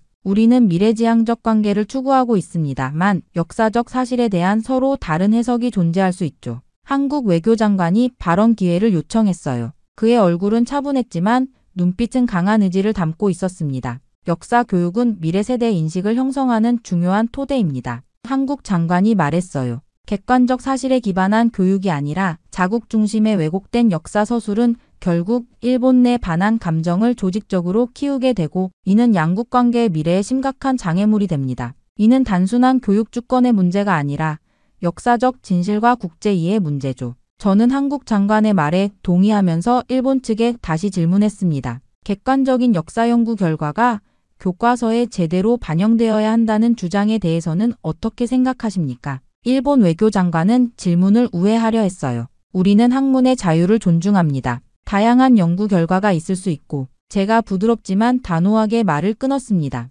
장관님, 제가 여기서 강조하고 싶은 것은 일본의 현재 역사 교육이 반한 감정을 키우는 도구가 되고 있다는 점입니다. 교육은 갈등의 씨앗이 아닌 화해와 상호 이해의 바탕이 되어야 합니다. 최근 국제교육 전문가들은 갈등 지역에서의 화해를 위한 역사 교육의 중요성을 강조하고 있어요. 일본은 이러한 글로벌 트렌드에 어떻게 대응하고 계신가요? 일본 외교장관이 답변을 머뭇거리는 동안 저는 계속해서 말했습니다. 실제로 유럽에서는 제2차 세계대전 이후 독일과 주변국들이 공동 역사, 교과서 개발 등을 통해 과거사 갈등을 극복한 사례가 있죠. 동아시아에서도 이런 접근이 가능하다고 보십니까? 일본 외교장관은 이러한 직접적인 질문들 앞에서 명확한 답변을 회피했어요. 각 지역의 역사적 맥락은 다릅니다. 우리는 우리의 방식으로. 저는 그의 답변이 충분치 않다고 느꼈습니다. 카메라를 향해 정리하듯 말했죠. 오늘 토론을 통해 일본의 역사 교육이 반한 감정을 체계적으로 키우고 있으며 이는 단순히 국내 문제가 아닌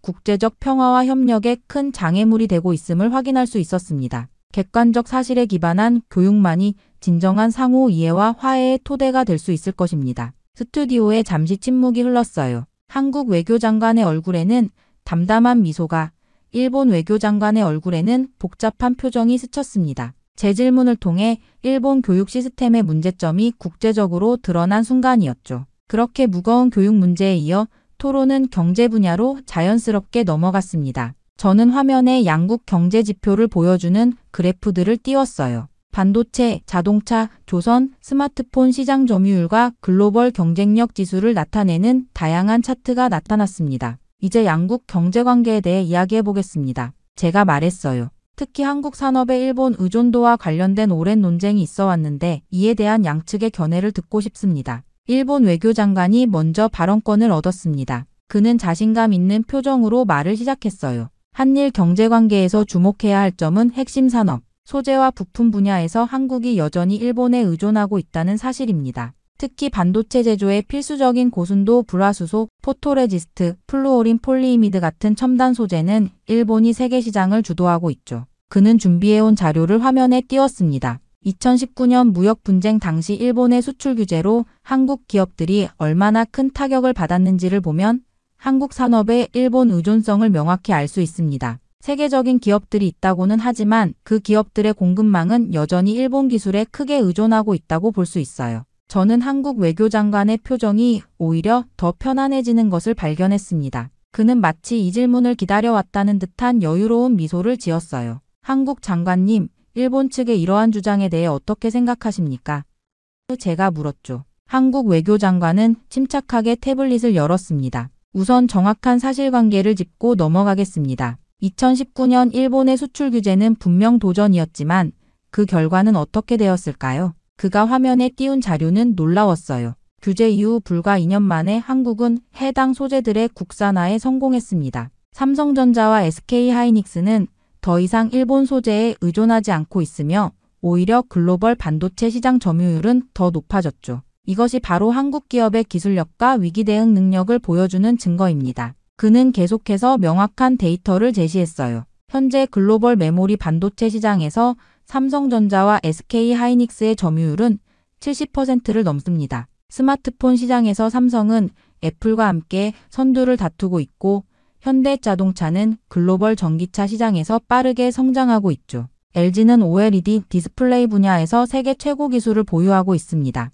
일본 외교장관의 표정이 점점 굳어갔어요. 한국 장관은 차분하지만 자신감 넘치는 어조로 말을 이어갔습니다. 더 중요한 것은 미래 산업에서의 경쟁력입니다. 인공지능, 6G 통신, 로봇공학, 바이오헬스 분야에서 한국은 글로벌 리더로 부상하고 있어요. 특히 배터리 기술에서는 일본을 크게 앞서고 있죠. LG에너지솔루션, 삼성 SDI, SK이노베이션은 글로벌 전기차 배터리 시장의 선두 기업들입니다. 저는 그가 제시한 객관적인 수치와 데이터에 깊은 인상을 받았어요. 감정적 주장이 아닌 구체적인 사실에 기반한 설명이었습니다. 이러한 성과는 어떻게 가능했다고 보십니까? 제가 물었죠. 한국 외교장관은 미소를 지으며 답했습니다. 한국은 위기를 기회로 바꾸는 DNA를 가지고 있습니다. 한국전쟁 이후 페어에서 세계 10대 경제대국으로 성장했고 1997년 외환위기와 2008년 글로벌 금융위기도 성공적으로 극복했어요. 2019년 일본의 수출 규제는 역설적으로 한국 산업의 독립성과 자립도를 높이는 계기가 되었습니다. 일본 외교장관이 반박하려 했지만 구체적인 데이터 앞에서 설득력 있는 주장을 펼치지 못했어요. 물론 한국이 발전한 것은 사실이지만 그 순간 저는 진행자로서 객관적인 평가를 내렸습니다. 오늘 토론을 통해 우리는 한국이 더 이상 일본에 경제적으로 의존하는 국가가 아니라 오히려 여러 분야에서 앞서가는 글로벌 경제 강국으로 성장했음을 확인할 수 있었습니다. 이것은 단순한 주장이 아닌 구체적인 데이터와 시장 상황이 증명하는 사실이라고 하겠네요. 카메라가 일본 외교장관의 당혹스러운 표정을 잡아냈어요. 경제자립 강국으로서 한국의 위상이 전 세계에 명확히 드러난 순간이었습니다. 그렇게 경제 토론이 끝나고 저는 마지막 주제로 양국의 역사적 정체성에 관한 질문을 준비했습니다. 이번에는 일본 외교장관이 먼저 발언하도록 기회를 드렸어요. 일본은 천황을 중심으로 한 세계에서 가장 오래된 왕조를 가진 나라입니다. 일본 외교장관이 자신감 있게 말했습니다. 126대에 걸친 천황의 역사는 일본의 자부심이며 우리는 세계에서 가장 오래된 지속적인 국가 체제를 유지하고 있죠. 이러한 역사적 연속성이 일본 고유의 문화와 정신을 형성했습니다. 저는 일본 장관의 주장에 대한 한국 측의 반응이 궁금했어요. 한국 장관님, 일본의 이러한 역사적 주장에 대해 한국의 입장은 어떠신가요? 한국 외교장관의 얼굴에 미소가 번졌습니다. 그는 여유롭게 자리를 바로 하더니 깊이 있는 목소리로 말하기 시작했어요. 한민족의 역사는 단군 조선으로부터 시작됩니다.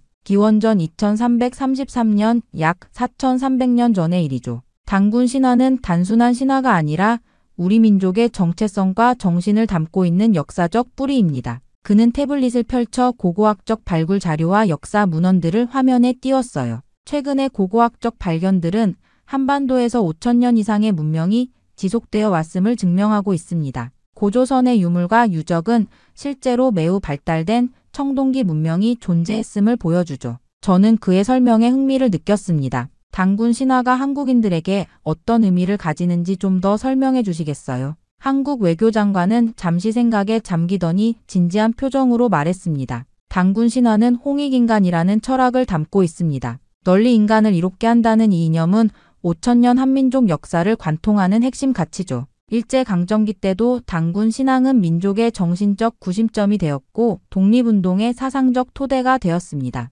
그는 한국의 역사 속에서 면면이 이어져 온 민족 정신을 설명했어요. 삼국시대 고려, 조선을 거쳐 현대 대한민국에 이르기까지 우리 민족은 수많은 외세의 침략에도 언어와 문화, 정신적 가치를 지켜왔습니다. 한글이라는 독창적인 문자 체계를 만들고 세계 최초의 금속 활자와 거북선 같은 혁신을 이룩했죠. 이런 창조성과 회복력이 바로 단군으로부터 이어져 온 민족 정신의 표현입니다. 일본 외교장관은 불편한 기색이 역력했어요. 그러나 한국 장관의 설명은 역사적 사실과 문화적 맥락을 통합한 설득력 있는 내용이었습니다. 한국의 그런 깊은 역사와 문화적 뿌리에 대해 잘 알지 못했습니다. 제가 솔직히 고백했어요. 단군 신화가 단순한 건국 설화를 넘어 민족 정신의 원천이 된다는 점이 인상적입니다. 한국 외교장관은 겸손하게 고개를 끄덕였습니다. 중요한 것은 과거의 영광을 자랑하려는 것이 아닙니다. 우리 역사에서 배울 수 있는 화합과 평화의 가치를 현대에 되살려 동아시아와 세계 평화에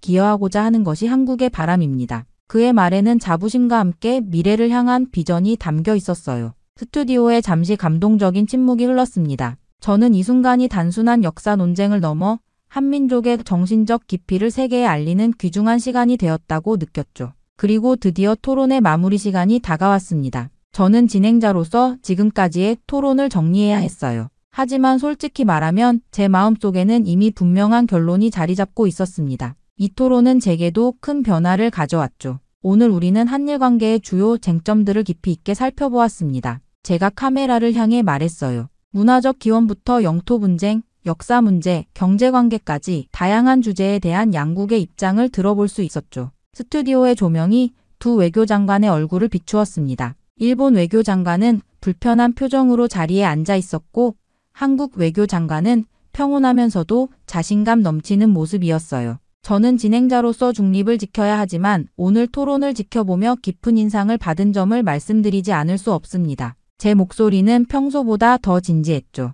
한국 외교장관님께서 보여주신 명확한 역사적 증거와 논리적 접근 방식, 그리고 구체적인 데이터에 기반한 설명은 매우 설득력 있었습니다. 카메라가 한국 외교장관의 얼굴을 클로즈업했어요. 그는 겸손하게 고개를 숙였지만 그의 눈빛에는 승리의 기쁨이 담겨 있었습니다. 특히 인상적이었던 것은 한국 측이 감정적 주장이 아닌 객관적 사실과 증거를 바탕으로 논점을 전개한 방식이었습니다. 제가 계속 말했어요. 저 역시 이 토론을 준비하면서 많은 자료를 검토했지만 오늘 한국 측이 제시한 역사적 자료와 국제법적 근거들은 저에게도 새로운 시각을 제공했다고 말씀드려야겠습니다. 이것은 단순한 외교적 수사가 아니었어요. 저는 실제로 이 토론을 통해 한국에 대한 제 인식이 크게 변화했음을 느꼈습니다. 특히 독도 문제와 강제징용 피해자 배상 문제에서 한국의 입장이 얼마나 견고한 역사적, 법적 기반을 가지고 있는지 깨닫게 되었죠. 글로벌 디베이트 시청자 여러분,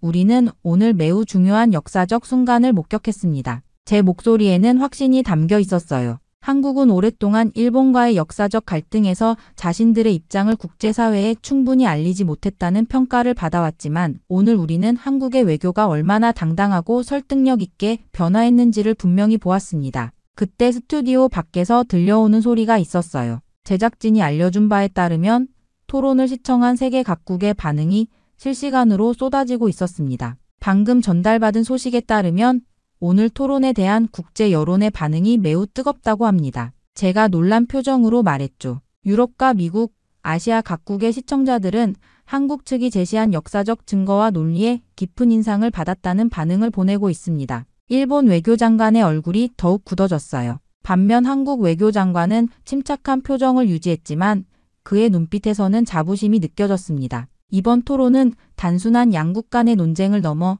세계가 동아시아의 역사와 현재를 바라보는 시각에 중요한 변화를 가져올 것으로 보입니다. 제가 진지하게 말했죠. 특히 한국의 문화적 뿌리와 역사적 정당성, 그리고 경제적 독립성에 대한 인식이 크게 달라질 것으로 예상됩니다. 토론의 마지막 순간 저는 두 외교 장관에게 마무리 발언의 기회를 드렸어요. 일본 외교장관은 형식적인 외교적 수사를 반복했지만 한국 외교장관의 마지막 말은 깊은 울림을 주었습니다. 오늘의 토론이 한일 관계의 새로운 출발점이 되기를 바랍니다. 역사를 직시하고 인정할 때만이 진정한 미래를 함께 만들어갈 수 있을 것입니다. 토론이 끝나고 카메라가 꺼진 후에도 저는 오랫동안 그 자리에 앉아 있었어요. 오늘 저는 단순한 토론의 진행자가 아니라 역사적 진실이 세상에 드러나는 순간의 증인이 되었다는 느낌이 들었습니다. 한국에 대한 제 인식은 완전히 바뀌었고 이 토론은 제 기자 생활에서 가장 기억에 남을 순간이 되었죠. 정말 믿을 수 없는 일이 일어났습니다. 최근 전 세계 공항이 발칵 뒤집혔다고 합니다. 글로벌 항공연합이 긴급 대책을 마련하기 위해 모든 국가를 소집했을 정도라고 하는데요. 충격적인 건 그 중심에 한국이 있다는 사실입니다. 심지어 영국의 유명 항공사 책임자는 모두가 경악할 만한 발언까지 했다고 하죠. Quality and it's a skill, but you have to learn the skill how to be outgoing. And some people aren't outgoing. I'm not always outgoing. 대체 무슨 일이 있었던 걸까요? 안녕하세요. 저는 영국 브리티시 에어웨이즈의 승무원으로 일하고 있는 엠마라고 합니다. 5년 넘게 승무원으로 일하며 영국의 공항과 저희 항공사만큼 완벽한 곳은 없다고 생각하며 살아왔죠. 물론 지금 생각하면 완전히 웃긴 이야기지만 말이에요. 아직도 그날의 기억이 선명합니다. 그날 저는 비행기에서 내리며 깊은 한숨을 내쉬었어요. 오랜만에 휴가로 탑승한 프랑스행 비행기가 갑자기 기체 결함을 일으켜 인천공항에 비상 착륙하게 되고 말았거든요. 기장이 한국에 비상 착륙한다는 말에 저는 속으로 신음을 참았습니다. 대체 왜 하필 한국이야? 최악이네. 저는 캐리어를 꽉 쥐며 중얼거렸습니다. 솔직히 말하자면 저는 한국에 대해 좋은 인상을 갖고 있지 않았거든요. 바로 같은 항공사에서 일하는 중국인 동료 루이 때문이었죠. 루이는 런던 마이너스 상하이 노선을 5년 넘게 비행하며 동아시아에 대해 전문가처럼 이야기하곤 했습니다. 엠마 한국이 겉으로는 발전한 것처럼 보여도 속은 완전히 다르다니까. 루이는 기내식을 준비하던 중에도 휴게실에서 쉬는 시간에도 한국에 대한 부정적인 이야기를 끊임없이 했습니다. 한국 사람들은 외국인에게 불친절하고 특히 중국인이나 서양인들에게 차별적인 시선을 보낸다고 했어요. 자기가 한국 식당에서 완전히 무시당했던 경험도 들려주었죠.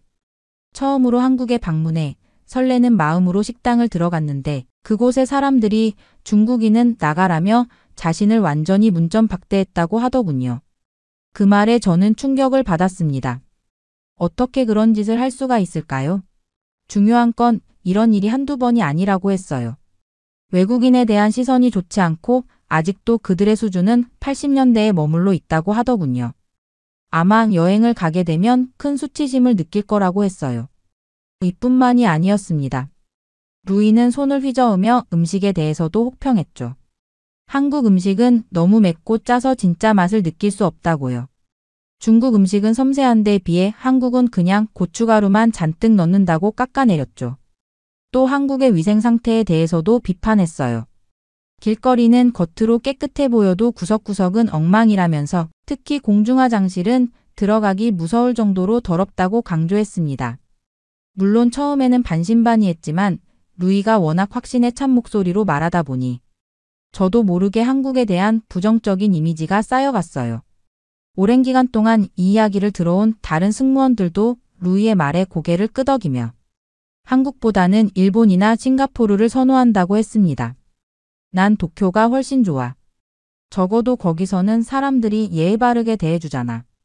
맞아, 홍콩이나 싱가포르는 국제적이지만 한국은 너무 폐쇄적이야. 결국 동료들의 이런 대화가 반복될수록 한국은 제 여행 목록의 맨 밑으로 내려갔죠. 그런데 그렇게나 원치 않았던 이 한국에 도착하다니. 휴가를 완전히 망쳐버린 것 같다는 생각에 기분이 너무나도 좋지가 않더군요. 그렇게 인천공항 입국장으로 들어서며 저는 주변을 경계하듯 둘러봤습니다. 공항은 생각보다 넓고 깨끗했어요. 하지만 루이의 말이 귓가에 맴돌아 마음이 편치 않았습니다. 저는 짐을 꼭 붙들고 걸었어요. 이탈리아 공항에서 소매치기를 당한 경험이 있어서 더 조심스러웠죠. 한국 승객들이 빠른 걸음으로 지나가는 모습을 지켜보았습니다. 그들의 표정은 무뚝뚝해 보였고 저를 힐끗 보는 시선에서 무언가 차갑고 배타적인 느낌이 들었어요. 물론 제 편견이 그렇게 느끼게 만들었을 수도 있지만 그 순간 저는 정말 그렇게 느꼈답니다. 솔직히 한국보다 일본이나 프랑스에 가고 싶었어. 저는 속으로 이렇게 생각하며 한숨을 내쉬었습니다. 다른 승무원들도 비슷한 표정이었어요. 모두 예상치 못한 상황에 당황한 듯 했죠. 특히 프랑스에서 휴가를 보낼 계획이었던 제 동료 제니퍼는 이미 얼굴을 잔뜩 찌푸리고 있었습니다.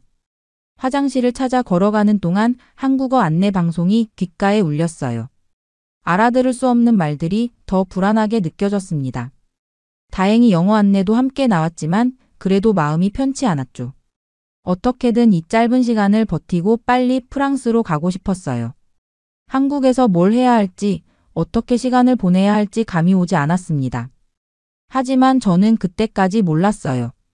이번 예기치 못한 체류가 제 모든 편견을 깨부술 것이라는 사실을요. 그리고 앞으로 몇 시간 동안 한국에 대한 제 생각이 완전히 바뀌게 될 거라는 것도요. 그때였습니다. 공항 로비에서 망연자실하게 서 있던 저에게 단정한 정장 차림의 한국인 남성이 다가왔습니다. 강민혁이라고 했죠. 한국항공사 정비팀 책임자라고 합니다. 그는 완벽한 영어로 자신을 소개했어요. 강민혁은 걱정하지 말라며 비행기 정비가 5시간 안에 끝날 예정이라고 설명했습니다. 그동안 불편하겠지만 최대한 빨리 여정을 계속할 수 있도록 하겠다고 했어요. 그 말에 저는 헛웃음이 나왔습니다. 5시간이라고요? 말도 안 됐습니다. 저는 그에게 5시간 만에 끝내는 것은 불가능하다고 말했어요. 저 또한 영국에서 근무하면서 여러 번 비행기 정비를 지켜봤거든요. 항공기 점검은 적어도 하루 이상이 걸리는 것이 상식이었습니다. 그것도 가벼운 결함일 경우에 한해서죠. 저희 항공사에서는 승객 안전을 위해 최소 24시간의 점검 시간을 원칙으로 삼고 있었어요. 강민혁은 자신감 넘치는 미소를 지으며 저희가 어떻게 작업하는지 직접 보여주겠다고 했습니다. 정비소로 안내해주겠다고 했죠. 저는 반신반의하는 마음으로 그를 따라갔어요. 다른 승무원들도 호기심에 함께 움직였습니다. 정비소에 도착한 저는 믿을 수 없는 광경을 목격했어요. 수십 명의 정비사들이 마치 한 몸처럼 움직이며 항공기를 점검하고 있었습니다. 각자 맡은 부분을 신속하게 살피면서도 정확하게 작업하는 모습이 인상적이었죠. 저도 모르게 감탄사가 나왔어요. 정비사들은 각자 태블릿을 들고 실시간으로 정보를 공유하고 있었습니다. 누군가 문제를 발견하면 즉시 모든 팀원에게 공유되어 함께 해결책을 찾았죠. 강민혁은 이것이 그들이 개발한 통합 정비 시스템이라고 설명했습니다. 모든 정비사가 실시간으로 정보를 공유하고 AI가 최적의 정비 순서와 방법을 제안해 준다고 했어요. 현대적인 장비들과 효율적인 작업 프로세스가 영국에서 본 정비소와는 확연히 달랐어요. 저는 5시간 만에 모든 점검을 마치고 안전하게 비행할 수 있다는 게 정말 가능한지 물었습니다. 제 목소리에는 의심이 가득했어요. 안전 문제는 절대 타협할 수 없는 부분이니까요. 강민혁은 고개를 끄덕이며 자신 있게 말했습니다. 한국에서는 빠른 게 기본이지만 빠르다고 해서 정확성을 포기하지 않는다고 했어요. 오히려 더 정확하게 하기 위해 혁신적인 시스템을 도입했다고 설명했습니다. 그는 태블릿으로 실시간 정비 진행 상황을 보여주었어요. 놀랍게도 이미 전체 작업의 40%가 완료된 상태였습니다. 각 단계마다 안전 체크리스트가 있었고 여러 전문가의 확인을 거치는 프로세스였죠. 저는 여전히 반신반의했지만 그들의 작업 방식에 감탄할 수밖에 없었습니다. 한국의 정비 시스템은 제가 지금까지 경험한 그 어떤 나라보다 효율적이었어요. 강민혁은 영국에서도 이런 시스템 도입을 검토해 본 적이 있는지 물었습니다. 저는 머리를 가로저었어요. 이렇게 혁신적인 시스템은 본 적이 없었으니까요. 그렇게 정비소를 나오면서 저는 계속해서 루이의 말과 현실 사이의 괴리를 생각했습니다. 한국이 정말 그가 말한 것처럼 뒤떨어진 나라였을까요? 적어도 항공기 정비 시스템만큼은 그렇지 않았어요. 공항 대기실로 돌아오는 길에 저는 여전히 캐리어를 꼭 쥐고 있었습니다. 습관적인 행동이었어요. 2년 전 이탈리아 공항에서 짐을 도둑 맞을 뻔한 경험이 있거든요. 그때 짐에서 단 5초만 눈을 뗐는데도 누군가 제 가방을 들고 달아나려고 했었습니다. 다행히 주변 사람들의 도움으로 가방을 되찾았지만 그 이후로 공공장소에서는 항상 짐을 붙들고 있었죠. 하지만 몇 분 후 저는 정말 믿기 힘든 광경을 목격했어요. 한국 사람들은 짐을 아무렇게나 두고 다녔습니다. 제 앞에 앉아있던 비즈니스맨은 고가의 노트북을 테이블 위에 그대로 둔 채 화장실로 향했어요. 심지어 그의 지갑도 노트북 옆에 놓여 있었습니다. 저 사람 도대체 뭐 하는 거지? 저는 놀라서 주변을 둘러봤습니다. 또 다른 곳에서는 젊은 여성이 브랜드 가방을 의자에 걸어둔 채 친구와 커피를 마시러 갔어요. 노부부는 짐 가방 2개를 그대로 두고 면세점으로 향했습니다. 이건 너무 무신경한 거 아닌가?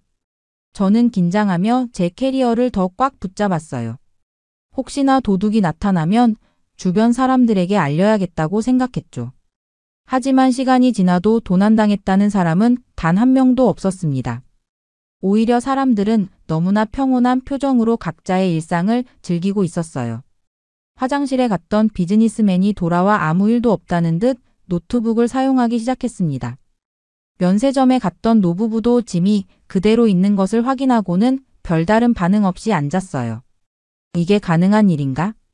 저는 여전히 의구심을 품고 있었습니다. 런던이나 파리, 로마 같은 도시에서는 상상도 할 수 없는 광경이었으니까요. 짐을 잠시라도 방치했다가는 순식간에 사라질 텐데 말이죠. 그때 정장 차림의 남성이 다시 다가왔습니다. 강민혁 팀장이었어요. 엠마 승무원님, 정비가 예상보다 빠르게 진행되고 있습니다. 그가 내미는 사원증을 다시 확인하며 저는 안도했습니다. 강민혁은 제가 여전히 캐리어를 꽉 붙잡고 있는 모습을 보더니 미소를 지었어요. 여기선 그렇게 짐을 꼭 쥐고 있을 필요 없어요. 한국은 공공장소에서 도난 사고가 거의 일어나지 않습니다.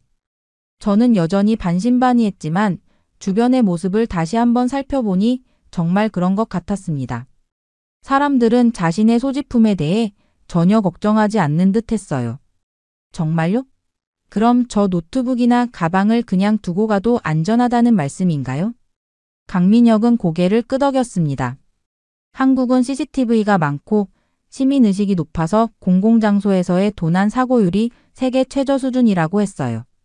이후 제 캐리어를 조심스럽게 의자 옆에 내려놓자 강민혁은 미소를 지었습니다. 모든 것이 새롭고 낯설었지만 조금씩 한국의 안전함에 익숙해지는 중이었어요. 그때 저는 제니퍼의 상태가 이상하다는 것을 알아차렸습니다. 제니퍼는 저와 가장 친한 동료 승무원이에요. 저희는 5년 넘게 같은 팀으로 일해왔죠. 그런데 그녀가 갑자기 의자에 털썩 주저앉으며 얼굴이 창백해졌습니다. 저는 재빨리 그녀에게 다가갔어요. 제니퍼는 어지러움을 느끼기 시작했다고 했습니다. 긴 비행과 갑작스러운 비상 착륙으로 인한 스트레스 그리고 휴식 없이 이어진 피로가 겹쳐 몸이 무거워진 듯 했어요. 제니퍼는 괜찮다고 했지만 얼굴은 점점 더 창백해졌고 이마에는 식은땀이 맺혔습니다. 그 모습을 지켜보던 한국 여성이 다가왔어요. 그녀는 자신을 박소연이라고 소개했습니다. 한국 항공사에서 일하는 승무원이었죠. 박소연은 제니퍼가 많이 아파 보인다며 응급센터에 가보는 게 좋겠다고 권했어요. 저는 잠시 망설였어요. 한국 병원에 대한 루이의 경고가 다시 떠올랐거든요. 한국 병원의 위생 상태는 괜찮을까? 영어로. 의사소통이 될까? 비용은 얼마나 나올까? 이런 생각들이 머릿속을 맴돌았습니다. 박소연은 응급센터에 가보자며 안내해주겠다고 했어요. 저는 여전히 불안했지만 제니퍼의 상태가 점점 악화되는 것 같았습니다. 그녀는 이제 제대로 서 있기도 힘들어했어요. 더 이상 망설일 시간이 없었죠. 저는 도움을 청하며 제니퍼를 부축했고 박소연의 안내에 따라 공항 내 의료센터로 향했습니다. 길을 걸으면서도 계속 불안한 마음이 들었어요. 루이가 한국의 의료시설에 대해서도 부정적으로 이야기했었거든요. 하지만 공항 의료센터에 도착한 순간 저는 또 한 번 놀라움을 금치 못했습니다. 예상과는 완전히 달랐어요. 깨끗하고 현대적인 시설이 펼쳐져 있었습니다. 제니퍼는 접수 후 곧바로 진찰실로 안내받았어요. 접수 과정도 매우 간단했습니다. 태블릿으로 몇 가지 정보만 입력했을 뿐인데 모든 수속이 끝났어요. 저는 걱정스럽게 제니퍼와 함께 들어갔습니다. 진료실은 놀라울 정도로 깨끗했어요. 최신식 의료 장비들이 곳곳에 배치되어 있었고 의사와 간호사들은 모두 전문적인 모습이었습니다. 김태윤 의사는 유창한 영어로 제니퍼의 증상을 물었어요. 저는 통역이 필요할까봐 걱정했는데 의사가 완벽한 영어를 구사하는 것을 보고 안도했습니다. 제니퍼는 자신의 증상을 설명했고 의사는 신속하게 진찰을 시작했어요. 혈압, 체온, 산소 포화도 등을 체크하고 간단한 혈액 검사까지 진행했습니다. 모든 과정이 빠르고 효율적이었어요. 의사는 탈수와 저혈당 상태라고 진단했습니다. 장시간 비행과 스트레스로 인한 것 같다고 했어요. 수액 치료를 하면 곧 좋아질 거라고 설명했습니다. 간호사는 신속하게 수액을 준비했고 제니퍼는 편안한 침대에 누워 치료를 받았어요. 저는 이 시설이 정말 공항 안에 있는 것인지 놀라웠습니다. 영국 히드로 공항의 의료시설도 괜찮다고 생각했는데 이곳은 그보다 훨씬 현대적이고 효율적이었어요. 치료가 끝나고 정산을 할 때도 놀랐습니다. 치료비가 합리적인 수준이었거든요. 영국이나 미국에서 같은 치료를 받았다면 훨씬 더 많은 비용이 들었을 텐데 말이죠. 저는 어떻게 이런 수준의 의료 서비스를 이렇게 저렴하게 제공할 수 있는지 물었어요. 박소연은 미소를 지으며 한국은 국민건강보험 시스템이 잘 갖춰져 있어 의료비 부담이 상대적으로 적다고 설명했습니다. 그리고 공항의료센터는 외국인 방문객을 위해 특별히 신경 쓰고 있다고 했어요. 이후 의료센터에서 나오자 제니퍼의 상태가 많이 좋아졌습니다. 수액치료 덕분인지 얼굴에 혈색이 돌아왔어요. 제니퍼는 이제 별 문제 없이 걸을 수 있게 되었고 저는 마음이 한결 가벼워졌습니다. 루이의 경고와는 달리 한국의 의료 시스템은 놀라울 정도로 효율적이었어요. 박소연이 저희에게 다가왔습니다. 그녀는 비행기 정비가 아직 진행 중이니 점심을 먹으러 가는 게 어떻겠냐고 제안했어요. 제니퍼도 의사가 음식을 먹는 게 좋겠다고 했다며 고개를 끄덕였습니다. 박소연은 김치찌개를 먹어보는 게 어떻겠냐고 물었어요. 저는 즉시 고개를 저었습니다. 루이가 한국 음식은 모두 너무 맵다고 했거든요. 특히 김치는 입에 넣자마자 화상을 입을 것 같다고 과장되게 표현했었죠. 하지만 박소연은 김치찌개도 순한 맛으로 조절할 수 있다고 설명했어요. 저는 반신반의하며 그녀를 따라 공항 내 한 식당으로 향했습니다. 식당은 깔끔했고 메뉴판에는 영어 설명이 함께 있어 주문하기 편했어요. 김치찌개가 테이블에 도착했을 때 붉은 국물을 보고 다시 한번 망설였습니다. 하지만 예의상 한 숟가락 떠먹어 봤어요. 그 순간 저는 깜짝 놀랐습니다. 예상과는 달리 깊고 진한 국물 맛이 입안에 퍼졌어요. 맵기만 한 게 아니라 다양한 맛이 조화롭게 어우러졌습니다. 이게 왜 맛있지? 저는 생각할 겨를도 없이 한 숟가락, 두 숟가락 계속해서 먹었어요. 어느새 제 그릇은 비어가고 있었습니다. 제니퍼도 비슷한 반응이었어요.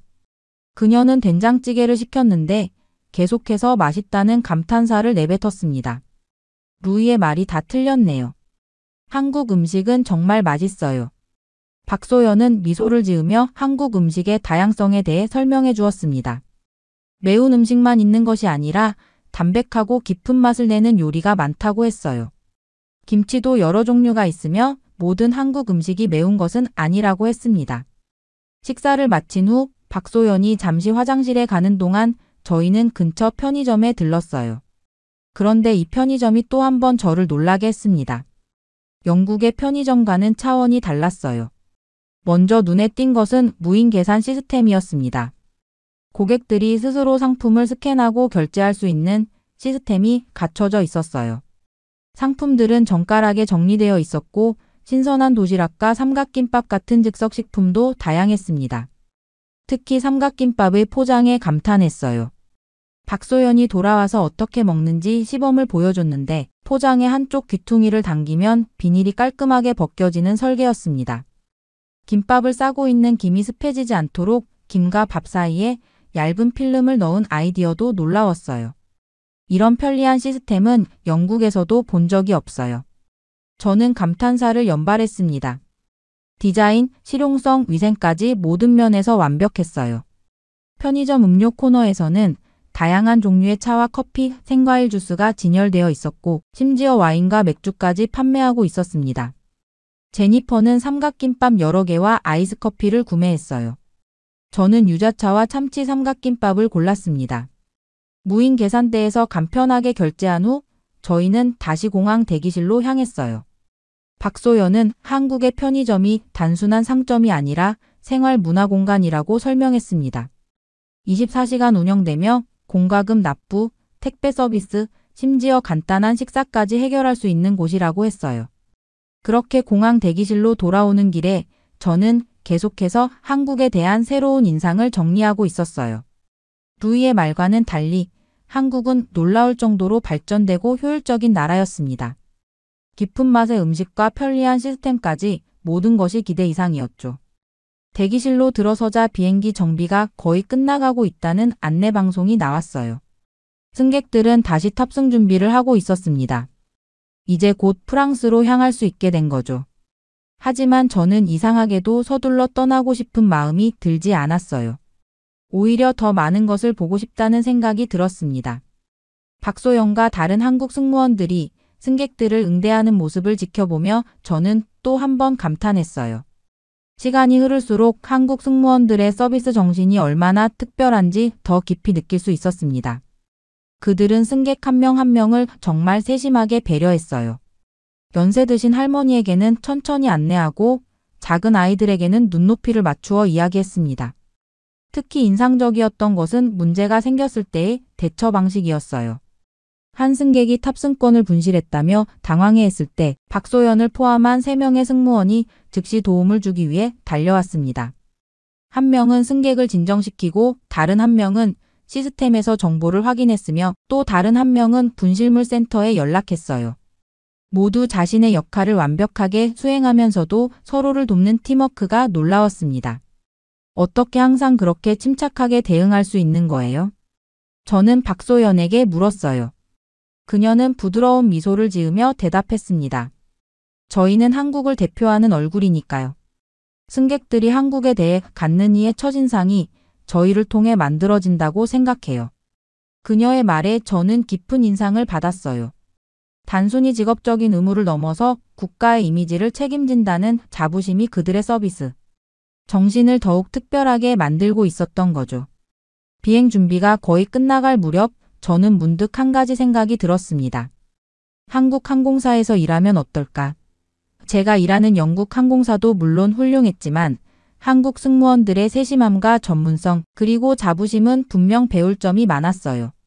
박소연은 승객들이 불편함 없이 탑승할 수 있도록 계속해서 안내하고 있었습니다. 그녀는 심지어 각 승객의 이름을 기억하고 있는 것 같았어요. 개인적인 인사를 건네며 작별 인사를 했으니까요. 어떻게 모든 승객의 이름을 기억할 수 있는 거예요? 제가 물었을 때 박소연은 수줍은 듯 웃으며 대답했습니다. 모든 승객이 소중하니까요. 작은 디테일이 큰 차이를 만든다고 생각해요.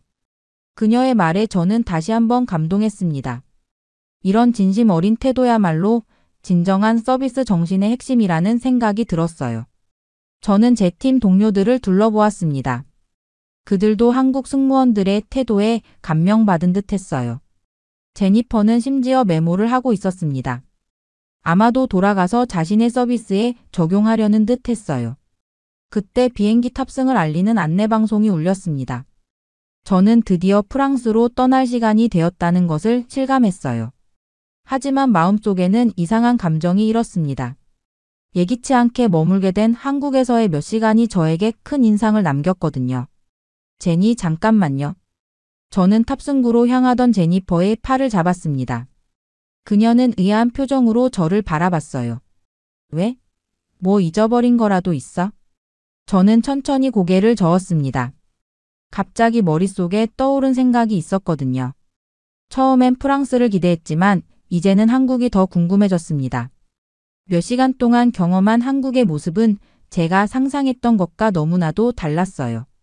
효율적인 항공기 정비 시스템, 안전한 공공장소, 최첨단 의료시설, 맛있는 음식과 편리한 편의점, 그리고 무엇보다 정성 어린 서비스 정신까지. 한국은 제가 루이에게 들었던 것과는 완전히 다른 나라였습니다. 제가 프랑스 여행을 취소하려고 해요. 제니퍼는 깜짝 놀란 표정을 지었습니다. 뭐라고? 파리에서의 휴가를 기대했잖아. 왜 갑자기? 한국에 더 머물러 보고 싶어요. 몇 시간 동안 경험한 것만으로도 이렇게 놀라웠는데 실제로 여행을 한다면 얼마나 더 많은 것을 발견할 수 있을지 궁금해요. 제니퍼는 잠시 당황했지만 곧 이해한다는 듯 미소를 지었습니다. 저는 결국 프랑스 여행을 취소하고 한국에서 휴가를 보내기로 결정했어요. 프랑스는 언제든 갈 수 있지만 지금 이 순간 한국에 대한 호기심이 더 컸으니까요. 항공사에 연락해 휴가 일정을 변경했습니다. 다행히 저희 항공사는 직원들의 일정 변경에 유연했어요. 박소연에게 이 소식을 전했을 때 그녀는 정말 기뻐했습니다. 한국의 여러 관광지와 맛집을 추천해주겠다고 했죠. 정말 좋은 결정을 하셨어요. 한국은 볼거리가 정말 많거든요. 서울의 현대적인 모습부터 고궁의 전통미까지 다양한 매력이 있어요. 박소연의 설명을 들으며 저는 제 결정이 옳았다는 확신이 들었습니다. 떠나기 전에 강민혁 팀장에게도 인사를 나누었어요. 그는 제 결정에 놀라면서도 진심으로 축하해 주었습니다. 한국에서 좋은 시간 보내세요. 짧은 시간이었지만 엠마 씨 덕분에 저도 많이 배웠습니다. 비행기에 탑승한 제니퍼와 다른 동료들은 창문으로 저에게 손을 흔들었어요. 저는 그들에게 웃으며 손을 흔들어 주었습니다. 그들이 탄 비행기가 하늘로 날아오르는 것을 지켜보며 저는 이제 새로운 모험이 시작된다는 설렘을 느꼈어요. 공항을 나서기 전 저는 마음속으로 루이에게 말했습니다. 한국은 내가 상상했던 것보다 훨씬 선진국이야. 내가 말한 모든 것이 잘못됐어. 저는 이제 확신할 수 있었어요. 한국은 제가 들었던 것과는 완전히 다른 나라였습니다. 현대적이고 효율적이며 안전하고 무엇보다 따뜻한 정이 넘치는 곳이었죠. 박소영과 함께 공항을 나서며 저는 서울의 스카이라인을 바라봤습니다. 고층 빌딩들이 햇빛에 반짝이는 모습이 아름다웠어요. 이제 앞으로의 며칠 동안 저는 한국의 진짜 모습을 탐험할 준비가 되어 있었습니다. 한국에 대한 제 모든 편견이 완전히 깨져버렸어요. 불친절하다고 생각했던 한국인들은 오히려 따뜻하고 친절했고 맵기만 하다던 음식은 깊은 맛의 정교한 요리였으며 위생 상태가 좋지 않다던 곳은 오히려 깨끗하고 체계적이었습니다. 이제 진짜 한국을 만날 시간이구나. 제 가슴은 설렘으로 가득 찼습니다. 루이의 이야기가 아닌 제 눈으로 직접 한국을 발견할 기회가 생긴 거니까요. 때로는 예상치 못한 일이 가장 특별한 경험을 선물해준다는 것을 깨달았습니다. 비상착륙이라는 불운한 사건이 제 인생에서 가장 행운이 되다니 정말 놀라운 일이었죠. 저는 박소연을 따라 택시에 올랐습니다. 한국에서의 새로운 여정이 시작되고 있었어요.